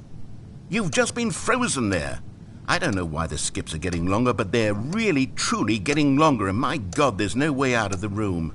Stanley, the door is gone. It's completely gone. I've looked at it from every angle. I've checked every one of those walls 1,000 times. And there's no door, Stanley. There's no door. There's just you and the button, and if you keep pressing it, I have no idea what will happen. I have no idea how long I'll be made to sit here. And more than anything else, I don't know how to stop you from pressing the button again. I can't control anything in this room, Stanley. I can't touch it. And I have to believe, I have to know that sooner or later, no matter how much I plead with you, you're going to press the button again. Why would you? I've been thinking, and I don't know what I can do to convince you otherwise. Oh, my God.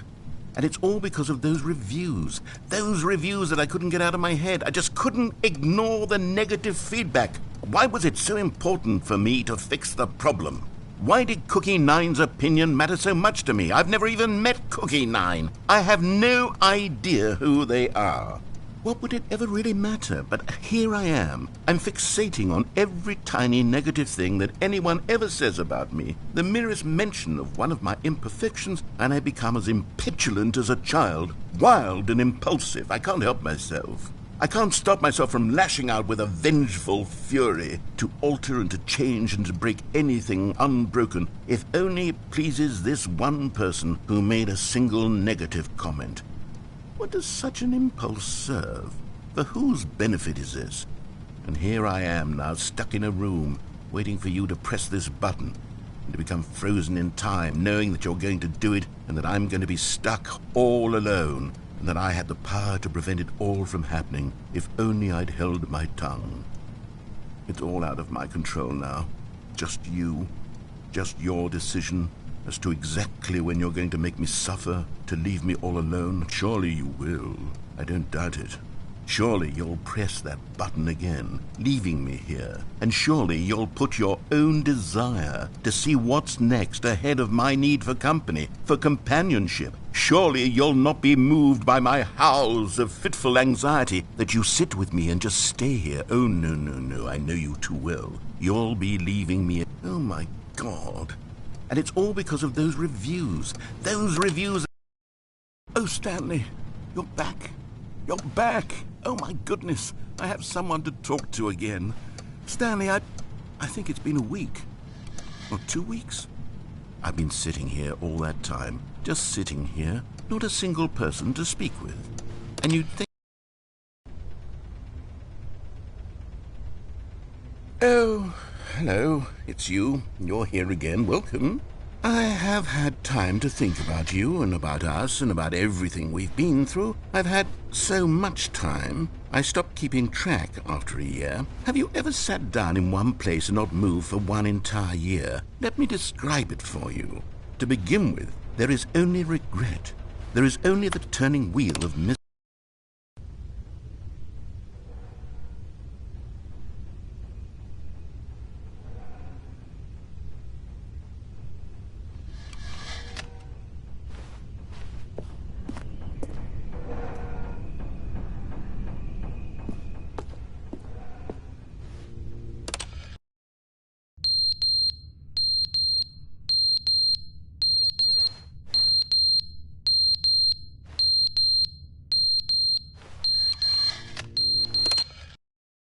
But they didn't understand the game was never meant to be funny. It was meant to have a point. It was meant to speak to the human condition. But where are the jokes? Where are the jokes? They bemoaned, they screamed, they gnashed their teeth and said, "Entertain us." It wasn't enough. They had to leave a pathetic little thumbs-down review and make all of their pitiful demands. But then, "He's talking too much," they said. "First, he didn't entertain us, now he won't shut up." It's the inconsistency, it's the lack of accountability, it's the unwillingness to examine with an uncompromising heart the words that they are speaking into the world. As though there were no consequences for a lack of cohesion in one's assessment of others. But of course, absolutely anyone can leave a review. So here's what we get. We get these demands that seek everything and are accountable to nothing. We get a world where someone will say, "Oh, there should be a skip button. You should be able to freeze Stanley in place," while the narrator sits there forever and ever. We want all of this in the new Stanley parable. We demand it. And then, because it was said, because it was spoken, now it simply has to happen.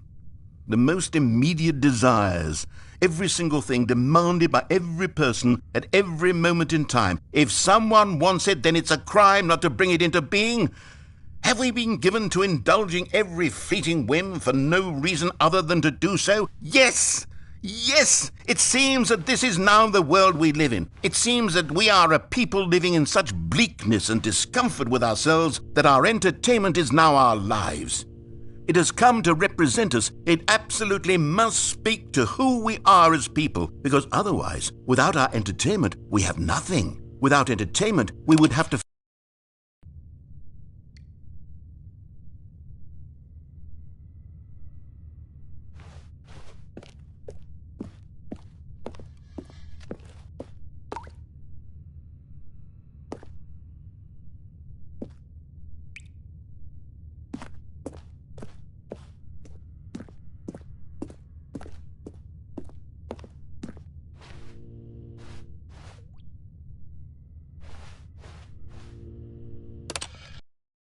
The end is never the end, is never the end, is never the end, is never the end, is never the end, is never the end, is never the end, is never the end, is never the end, is never the end, is never the end.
All of his co-workers were gone.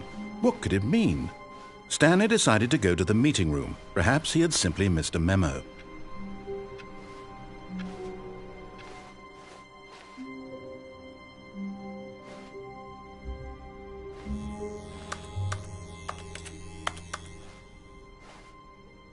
Oh, good. You noticed my sign. Yes, I have something very exciting to show you.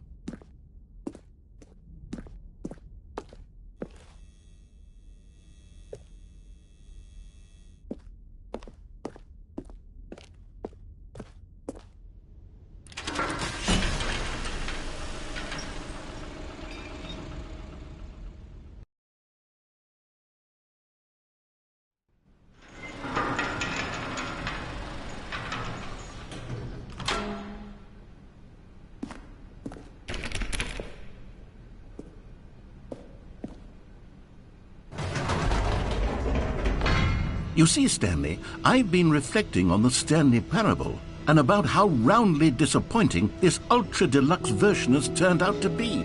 The original Stanley parable was a landmark, and any new content for it should live up to that legacy. So forget this ultra-deluxe nonsense. I say we take it one step even further. Which is why I'm very proud to announce for the first time ever, the Stanley Parable 2.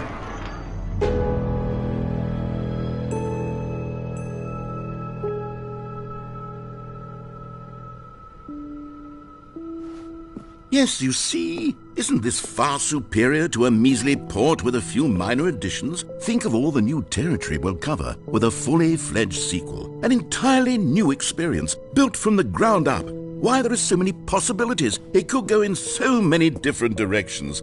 This is what fans have truly been asking for.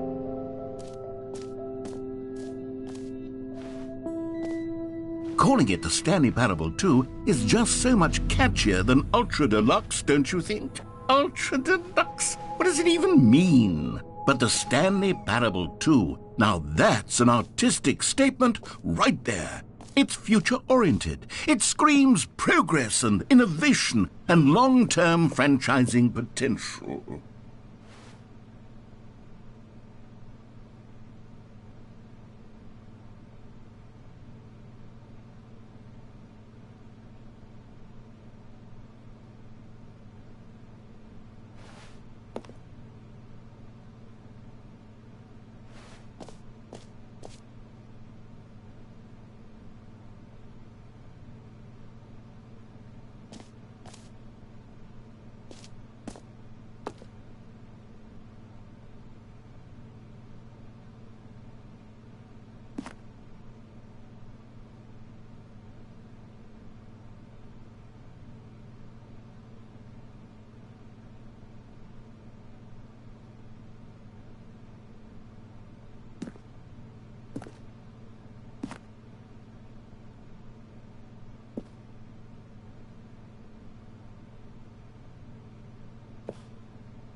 Now, to be clear, I haven't quite nailed down what exactly the Stanley Parable 2 is going to be, but let's take a look at some of the features I've been developing for it.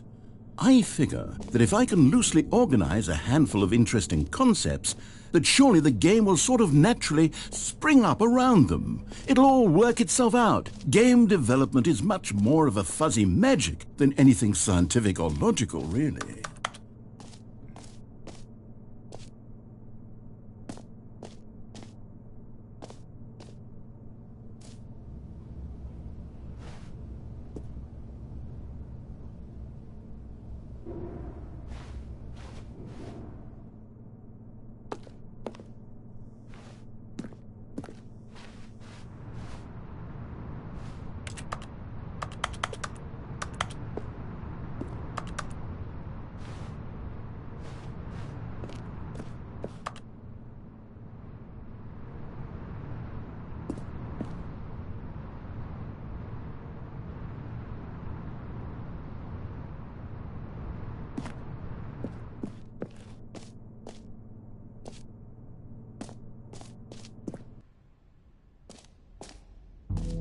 Here we are. Go on, try out some of the new features.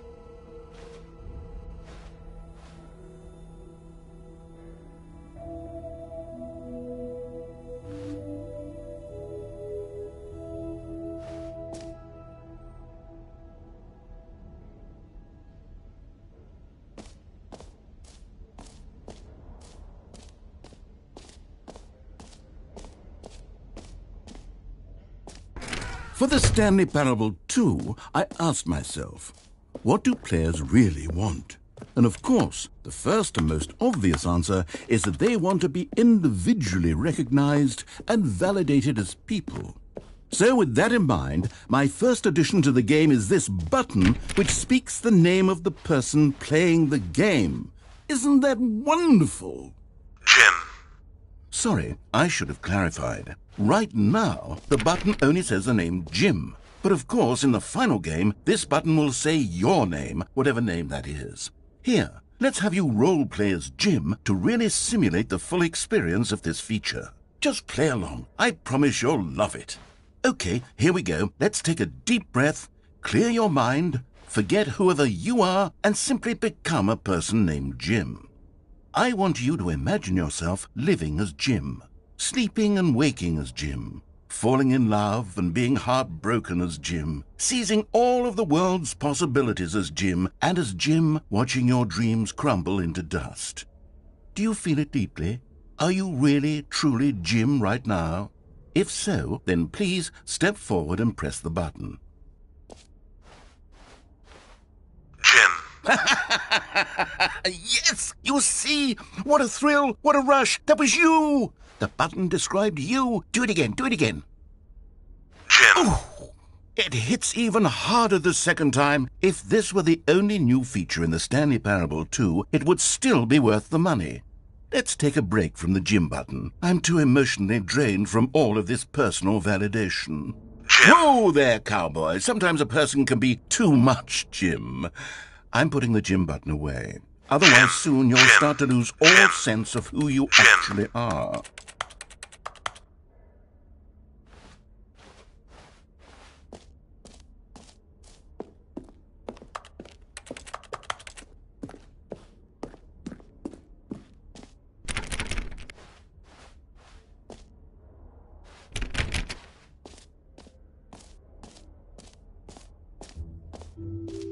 I suppose I could allow only people named Jim to play the Stanley Parable 2. That would actually save me the work of finishing this feature.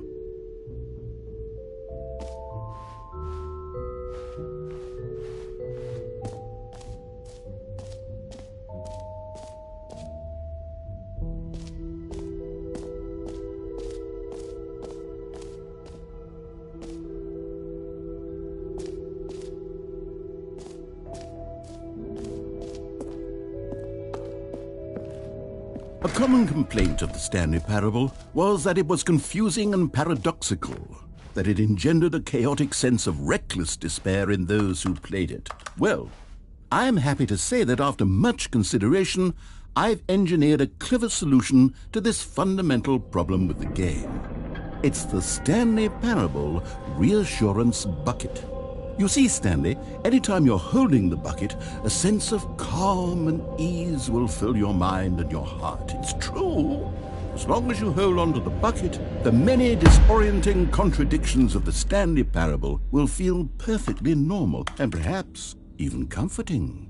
You may even come to long for the gentle embrace of jarring cognitive dissonance while the bucket is in your arms. And to be honest, it's a much more convenient solution for me than actually redesigning the game to be less uncomfortable. Can you imagine what a pain in the ass that would be? Yes, the bucket is the perfect solution. Come on, give it a try.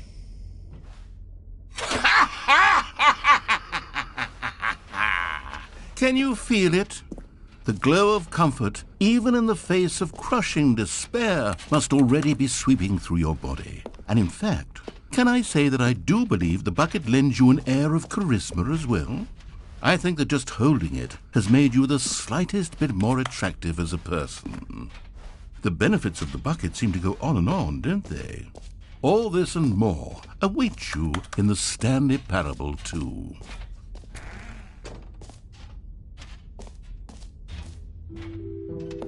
Does anyone give out awards for most enjoyable bucket in a video game? That really should be an award if it isn't already.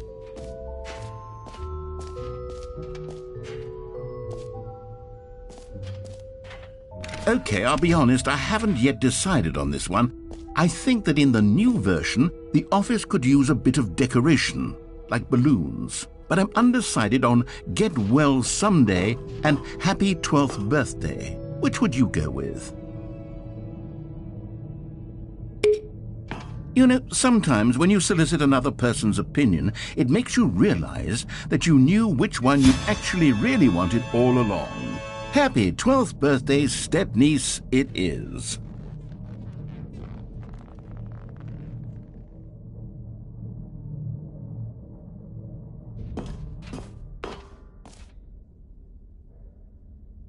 Or actually, maybe I should have gone with... No, I've made my decision, we're moving on.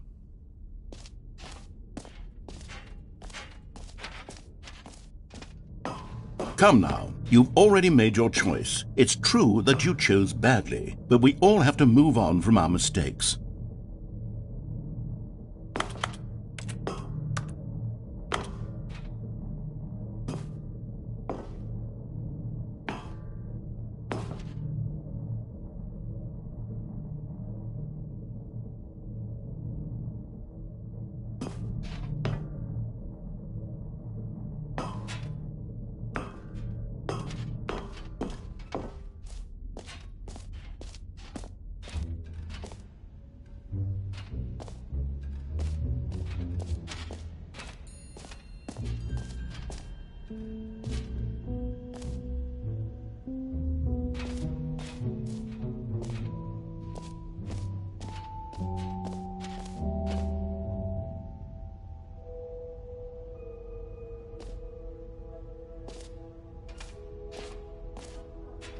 You know what, Stanley? I actually think the jump circle was a pretty good idea. I'd like to hang on to that for the sequel.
Ah, collectibles.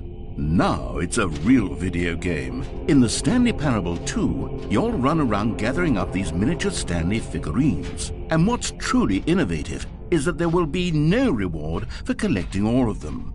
I don't want to stifle the intrinsic joy of watching a number go up. You simply collect all of them, and then you move the hell on with your unremarkable life.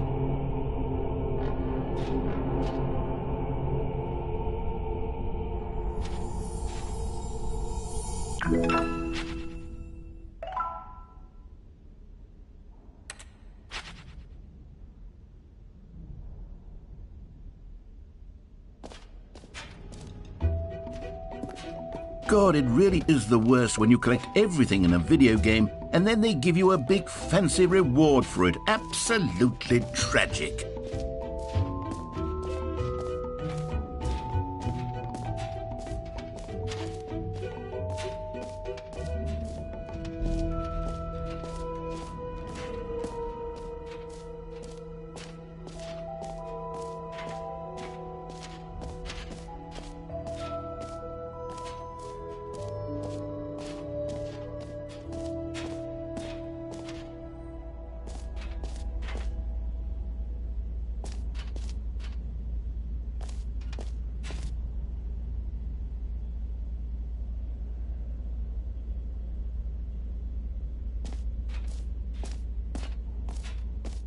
Stanley, here's an idea that I'm truly fond of. It's never been done before in a video game. This is, in fact, a hole that you can fall down forever. That's right. Infinite falling. You can fall until the end of time, if you like. A stunning leap forward for video games as a medium.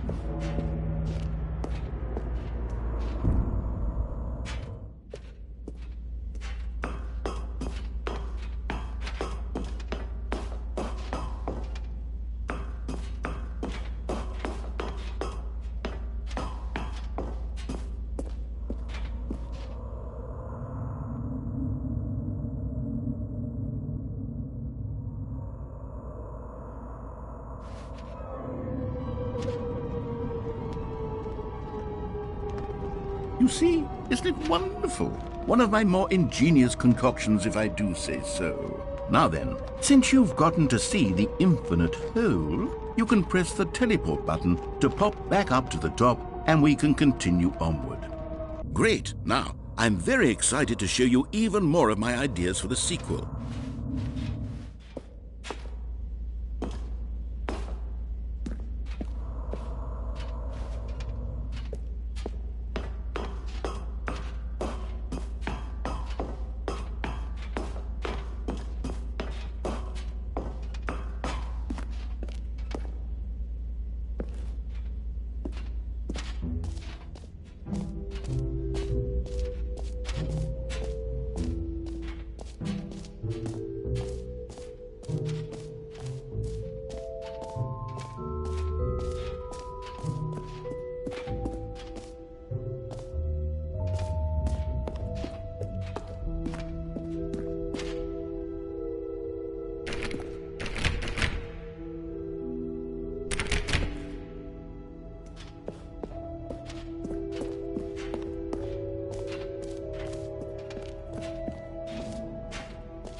An epilogue would be fun, wouldn't it, Stanley? Yes, it would go at the end of the, well, we'll figure that out later.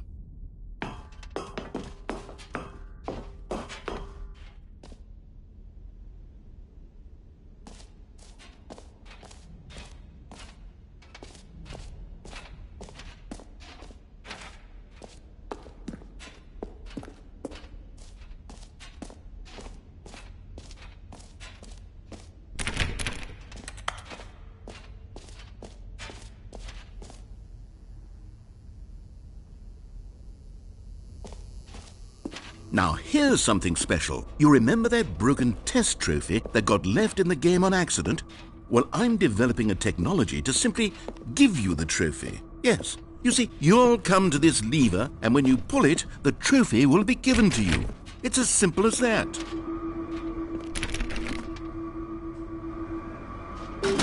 Okay, perhaps I should have clarified. This is technology that will exist. Right now, the trophy is still fully broken. I'm not a wizard, Stanley, but I guarantee it will be fixed in the sequel to at last satisfy the hordes of ravenous fans all over the world who have been uproariously demanding this feature. Gamers, we hear you, and I promise it will happen.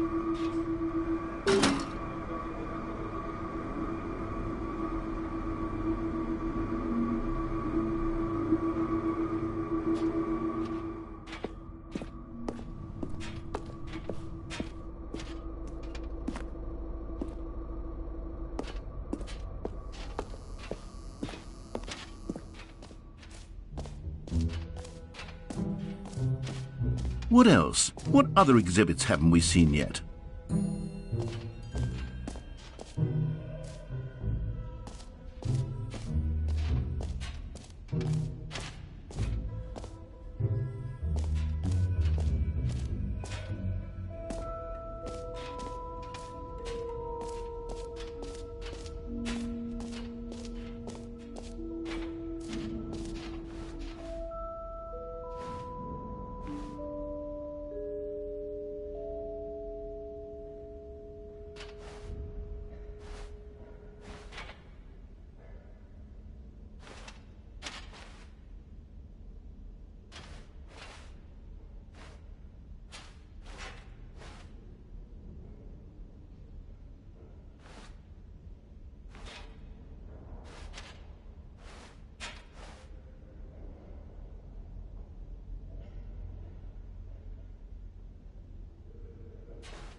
I've been muted this entire time.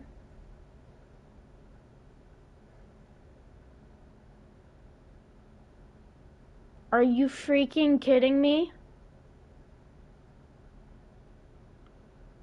Oh my god. That's so freaking dumb. It didn't show on my controller. Well, now I have a voice. How do I do this door? Settings World Champion. How do I open it? Do I have to like go? I feel like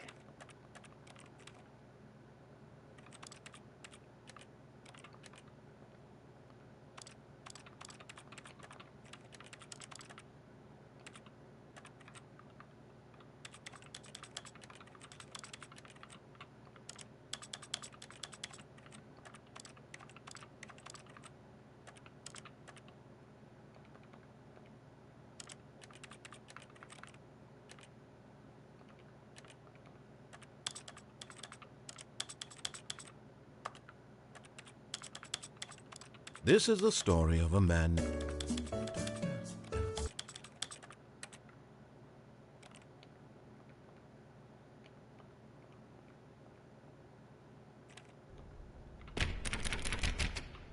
how do I do the Settings World Champion? Can I go to the exit now, please? I want to do the exit.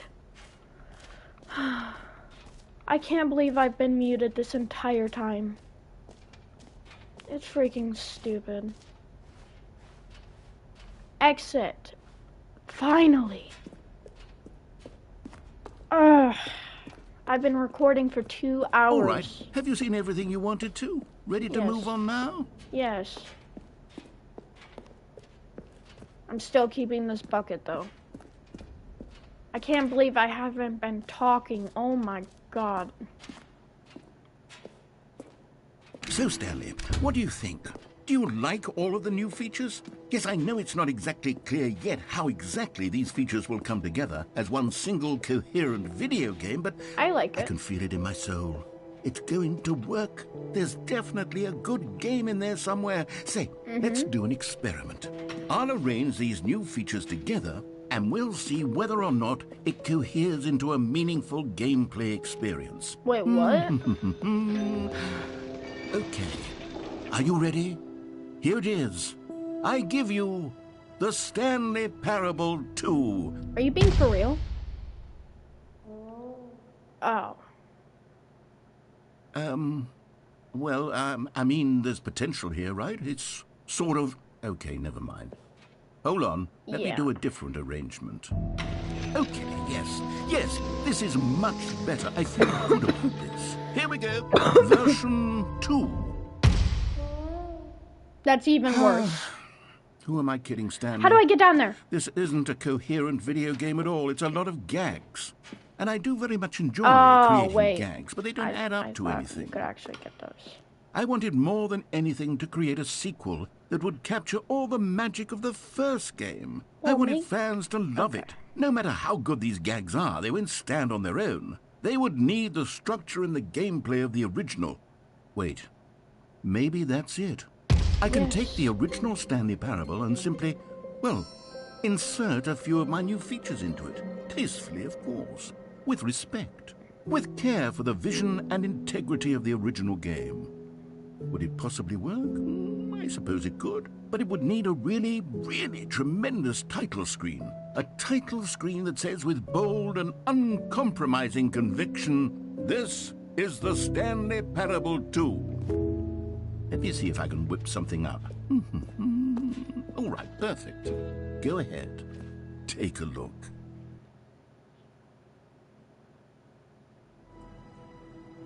What?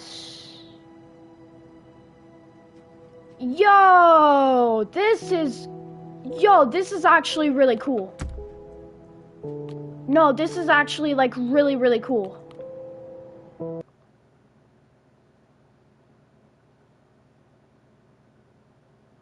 This is the story of a man named Stanley.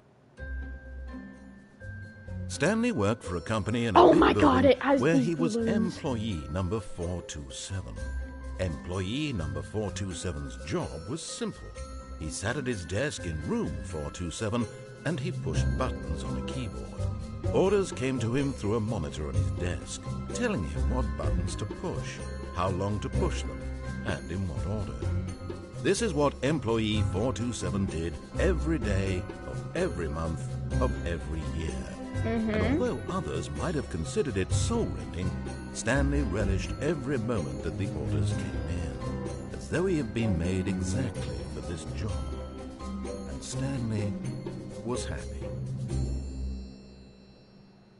And then one day, something very peculiar happened.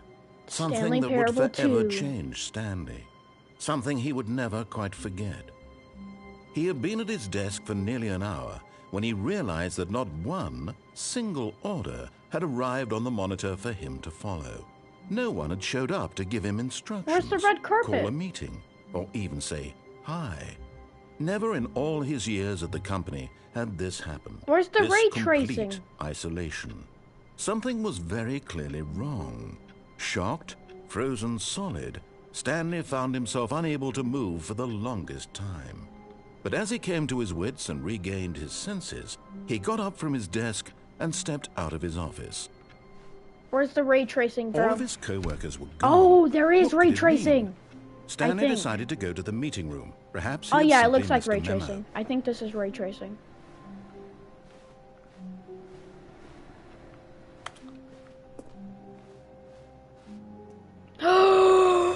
Bucket! Stanley picked up the bucket.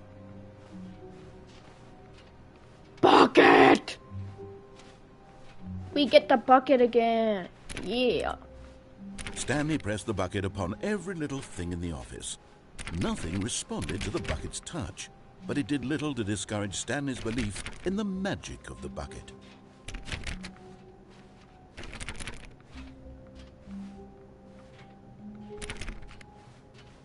Stanley clutched the bucket tightly to his chest and entered the door on his left. Okay. We're gonna follow orders.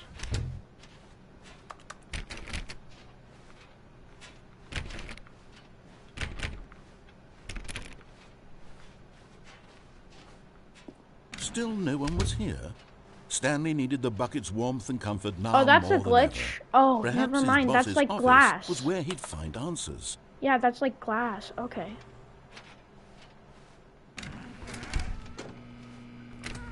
Oh, Stanley, can you feel it?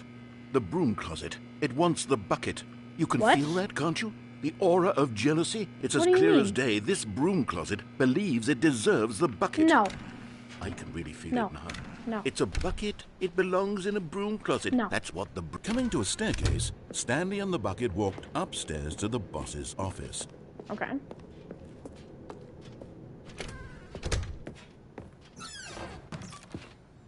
Ooh! You found one of them. One of the miniature Stanley figurines. Remember, no reward for collecting all of these, only the intrinsic pleasure of a job well done. You can't buy that sort of happiness, Stanley. God knows I've tried. So, I implore you to savor each and every moment you come across one of these beautiful figurines. Okay. Oh yeah, there is definitely ray tracing. Yeah, this wasn't open before.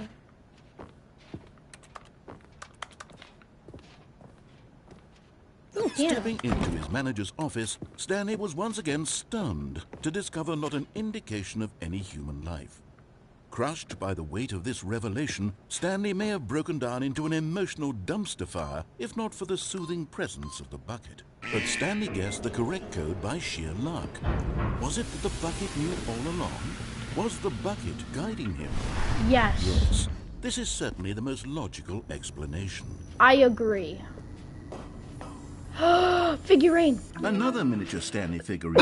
This, you know, there really must be a snappier name for these things. What about mini-stands? Stanley figs? Or what about Stanlerines? Yes, I think I like that. Yeah, I do. Another I like Stanlerines. Stanlerine under your belt. I like that. That actually sounds really cool. Going down. Down we go. The elevator raced downward, plummeting towards an unknown fate. It would be all Stanley could do to keep himself together, if not for the bucket. Soothing him, comforting him, reassuring that in this darkest moment of uncertainty, he would be all right. The bucket is here for you, Stanley. Everything will be fine.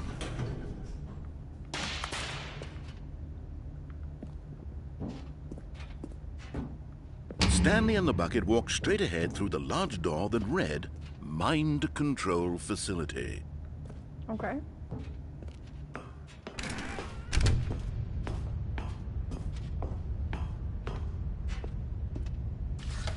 The lights rose on an enormous room packed with television screens. What horrible secret did this place hold? Wait. Stanley and the bucket both wondered to themselves. What happens if I fall down? I don't even think... Can you? Oh my gosh, you can. Oh my gosh, I can't get back up. No. I can't get back up. I can't get back. I don't want to go down. I don't want to go down. Okay, there we go.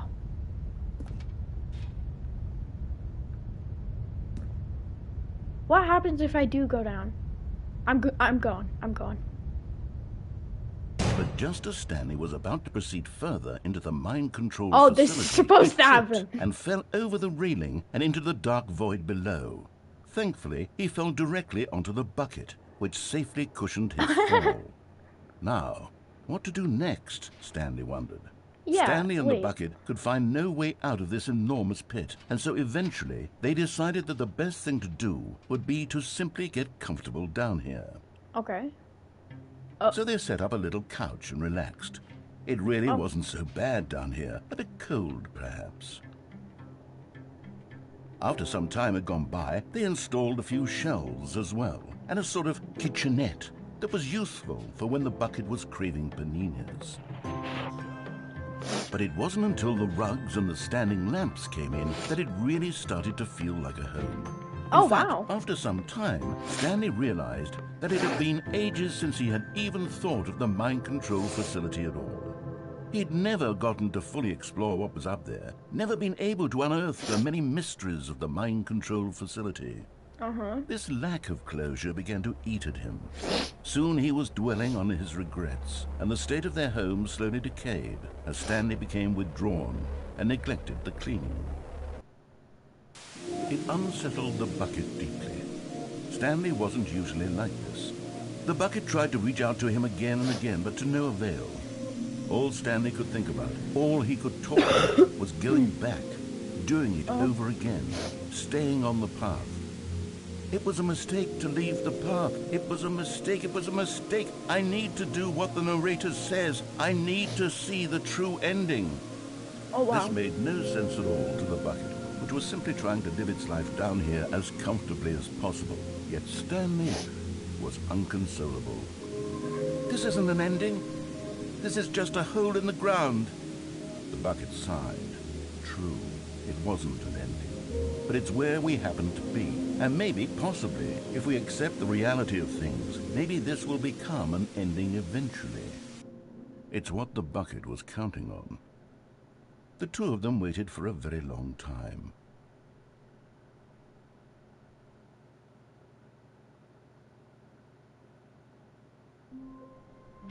Oh my gosh, that was an ending? Wait, what?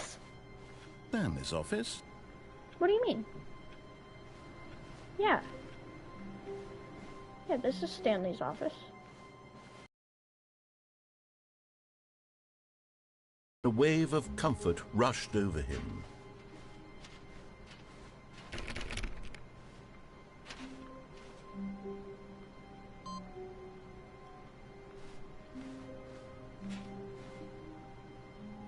Wait.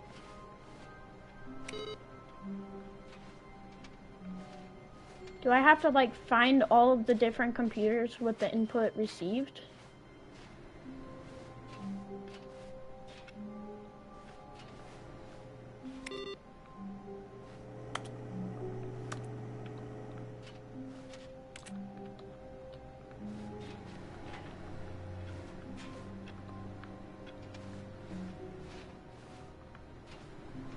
I'm confused. Huh.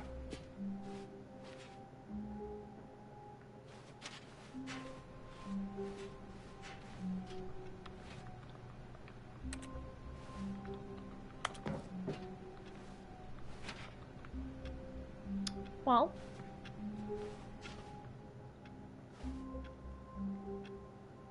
Okay.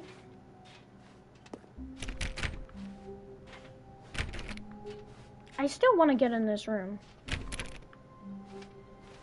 Stanley clutched the bucket tightly to his chest and entered the door on his left. Okay, left.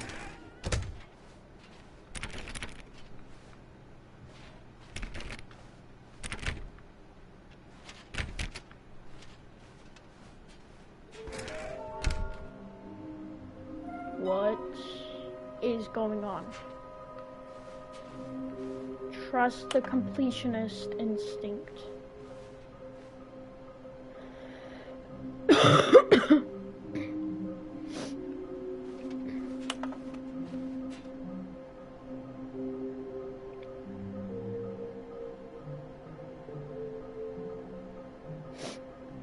A large room, lots of boxes.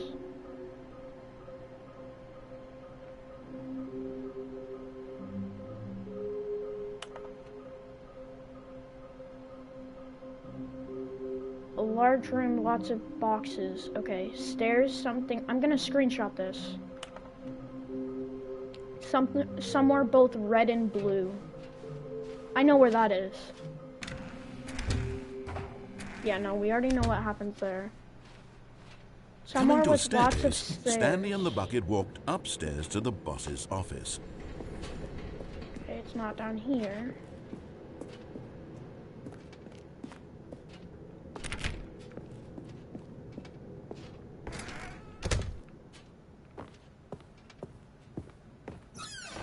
Oh my... This door opens again? Okay. We're going up this time. Up.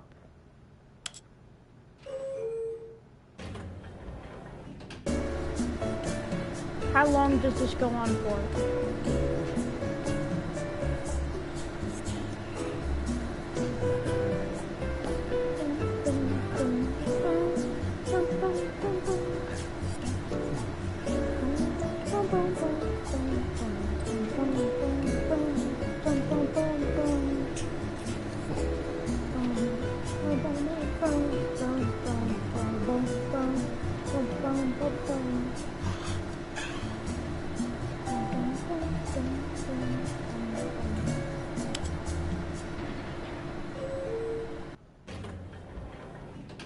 Okay, well, nothing different happened. Stepping into his manager's office, Stanley was once again stunned to discover not an indication of any human life. Crushed by the weight of this, but Stanley guessed the correct code by sheer luck.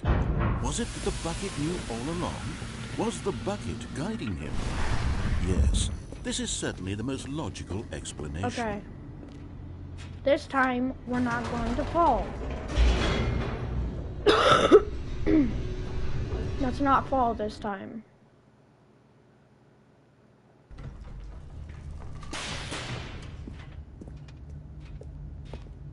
Stanley and the bucket walked straight ahead through the large door that read, Mind Control Facility.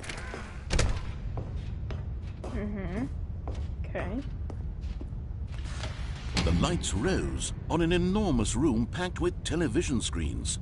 What horrible secret did this place hold? Stanley and the bucket both wondered to themselves.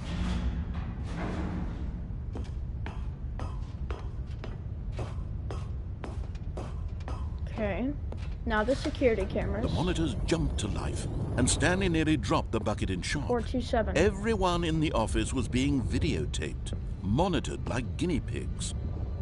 The bucket had never seen anything like this, and it very nearly burst into tears as Stanley cradled it gently, reassuring it that everything would be fine.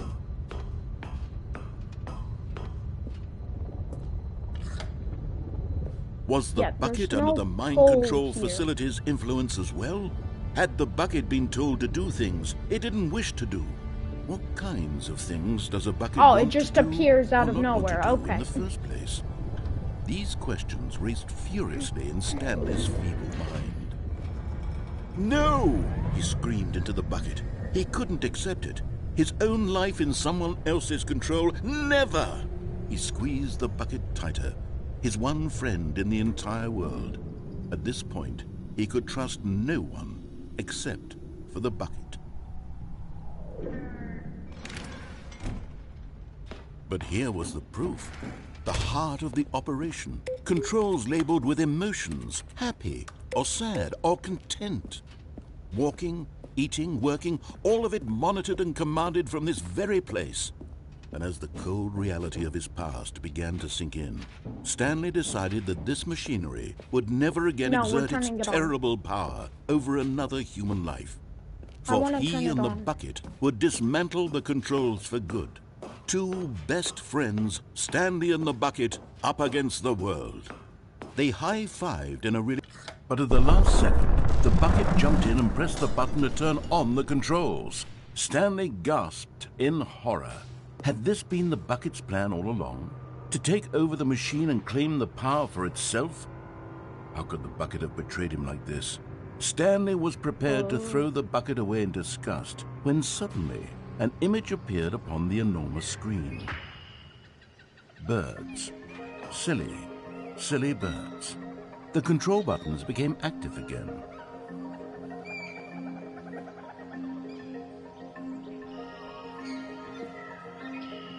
Those are these ones. Oh. Stanley flipped through one video of silly birds after another, and then it dawned on him. This wasn't a mind control facility at all. It was a facility for monitoring and surveilling silly birds all over the world. The mind controls were only a facade to disguise its true intentions. Had the bucket known this all along? Stanley marveled at the metal genius in his hands, the one who had pointed him towards this incredible discovery. Stanley and the bucket never found freedom because they spent the rest of their lives here in this place, flipping through live streams of the silliest birds imaginable.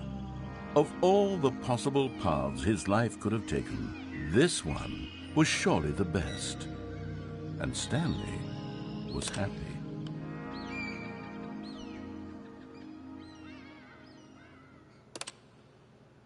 Is this really the end? Wait. Oh my gosh, that was an ending. All of his co-workers were gone. What could it mean? Stanley decided to go to the meeting room. Perhaps he had simply missed a memo. No matter how hard Stanley looked, he couldn't find a trace of his co-workers.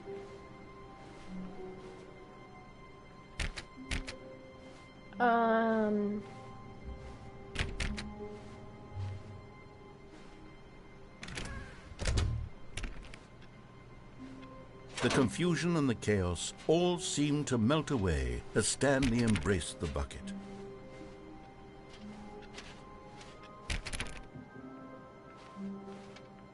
What is happening?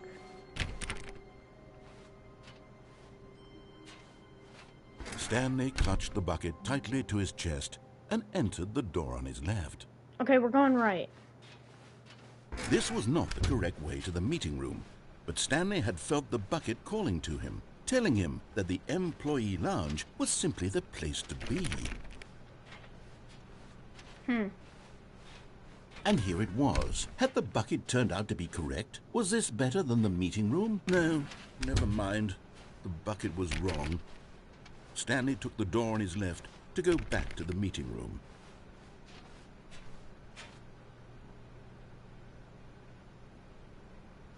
I'm going this way.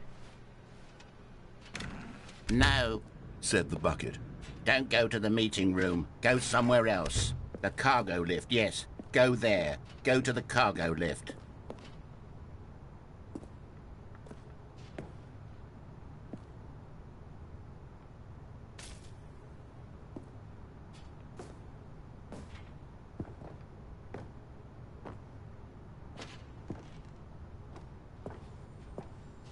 Okay, I'm going back to the name of these little Stanley figurines, and now I'm torn between Stanlerines and Figlies. What do you think, Stanley? What name Stanlerines. better encapsulates the intrinsic sense of happiness that you get from seeing a small number in the corner of your screen go up by 1? Let me sit on it. Stanlerines. I'm sure it will come to me.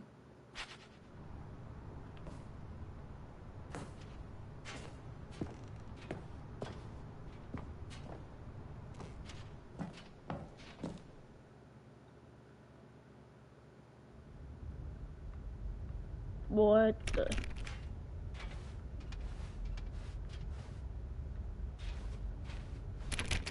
What is going on?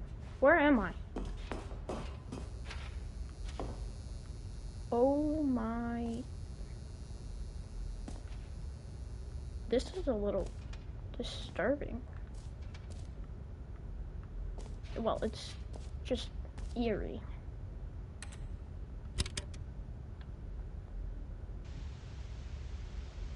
Okay, this is day number 295, tape number... I don't even know. I've lost track. Nothing feels real anymore. The longer I study this bucket, the less sense anything makes.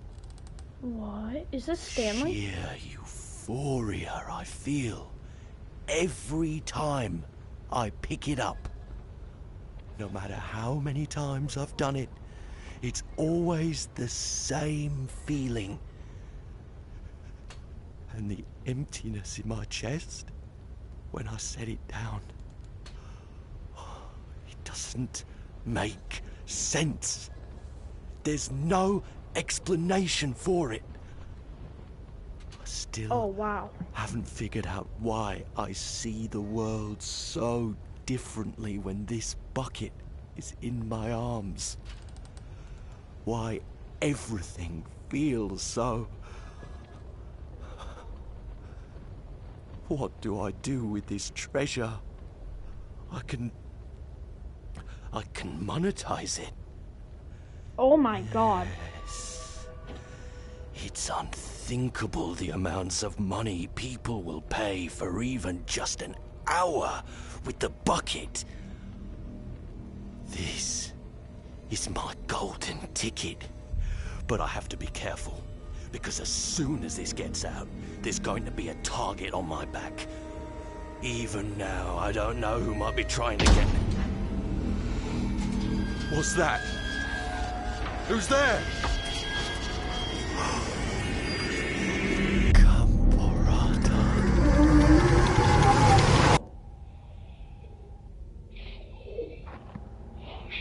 What?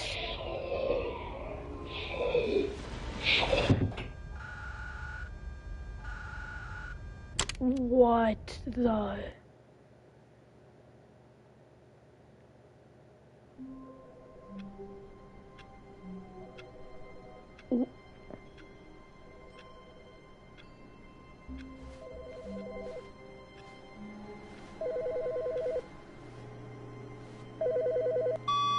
Good morning. Thank you for contacting the Future Happiness Foundation.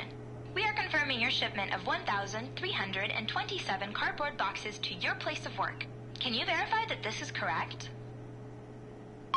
Excellent. Your order will arrive shortly. Thank you again for contacting the Future Happiness Foundation.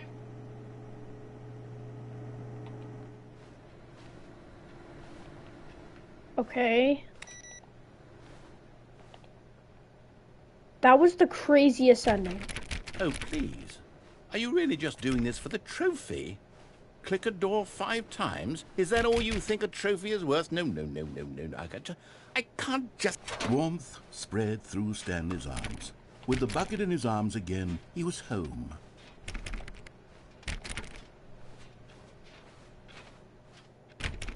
Okay, everything looks the same so far. Stanley clutched the bucket tightly Going to to the his right. chest.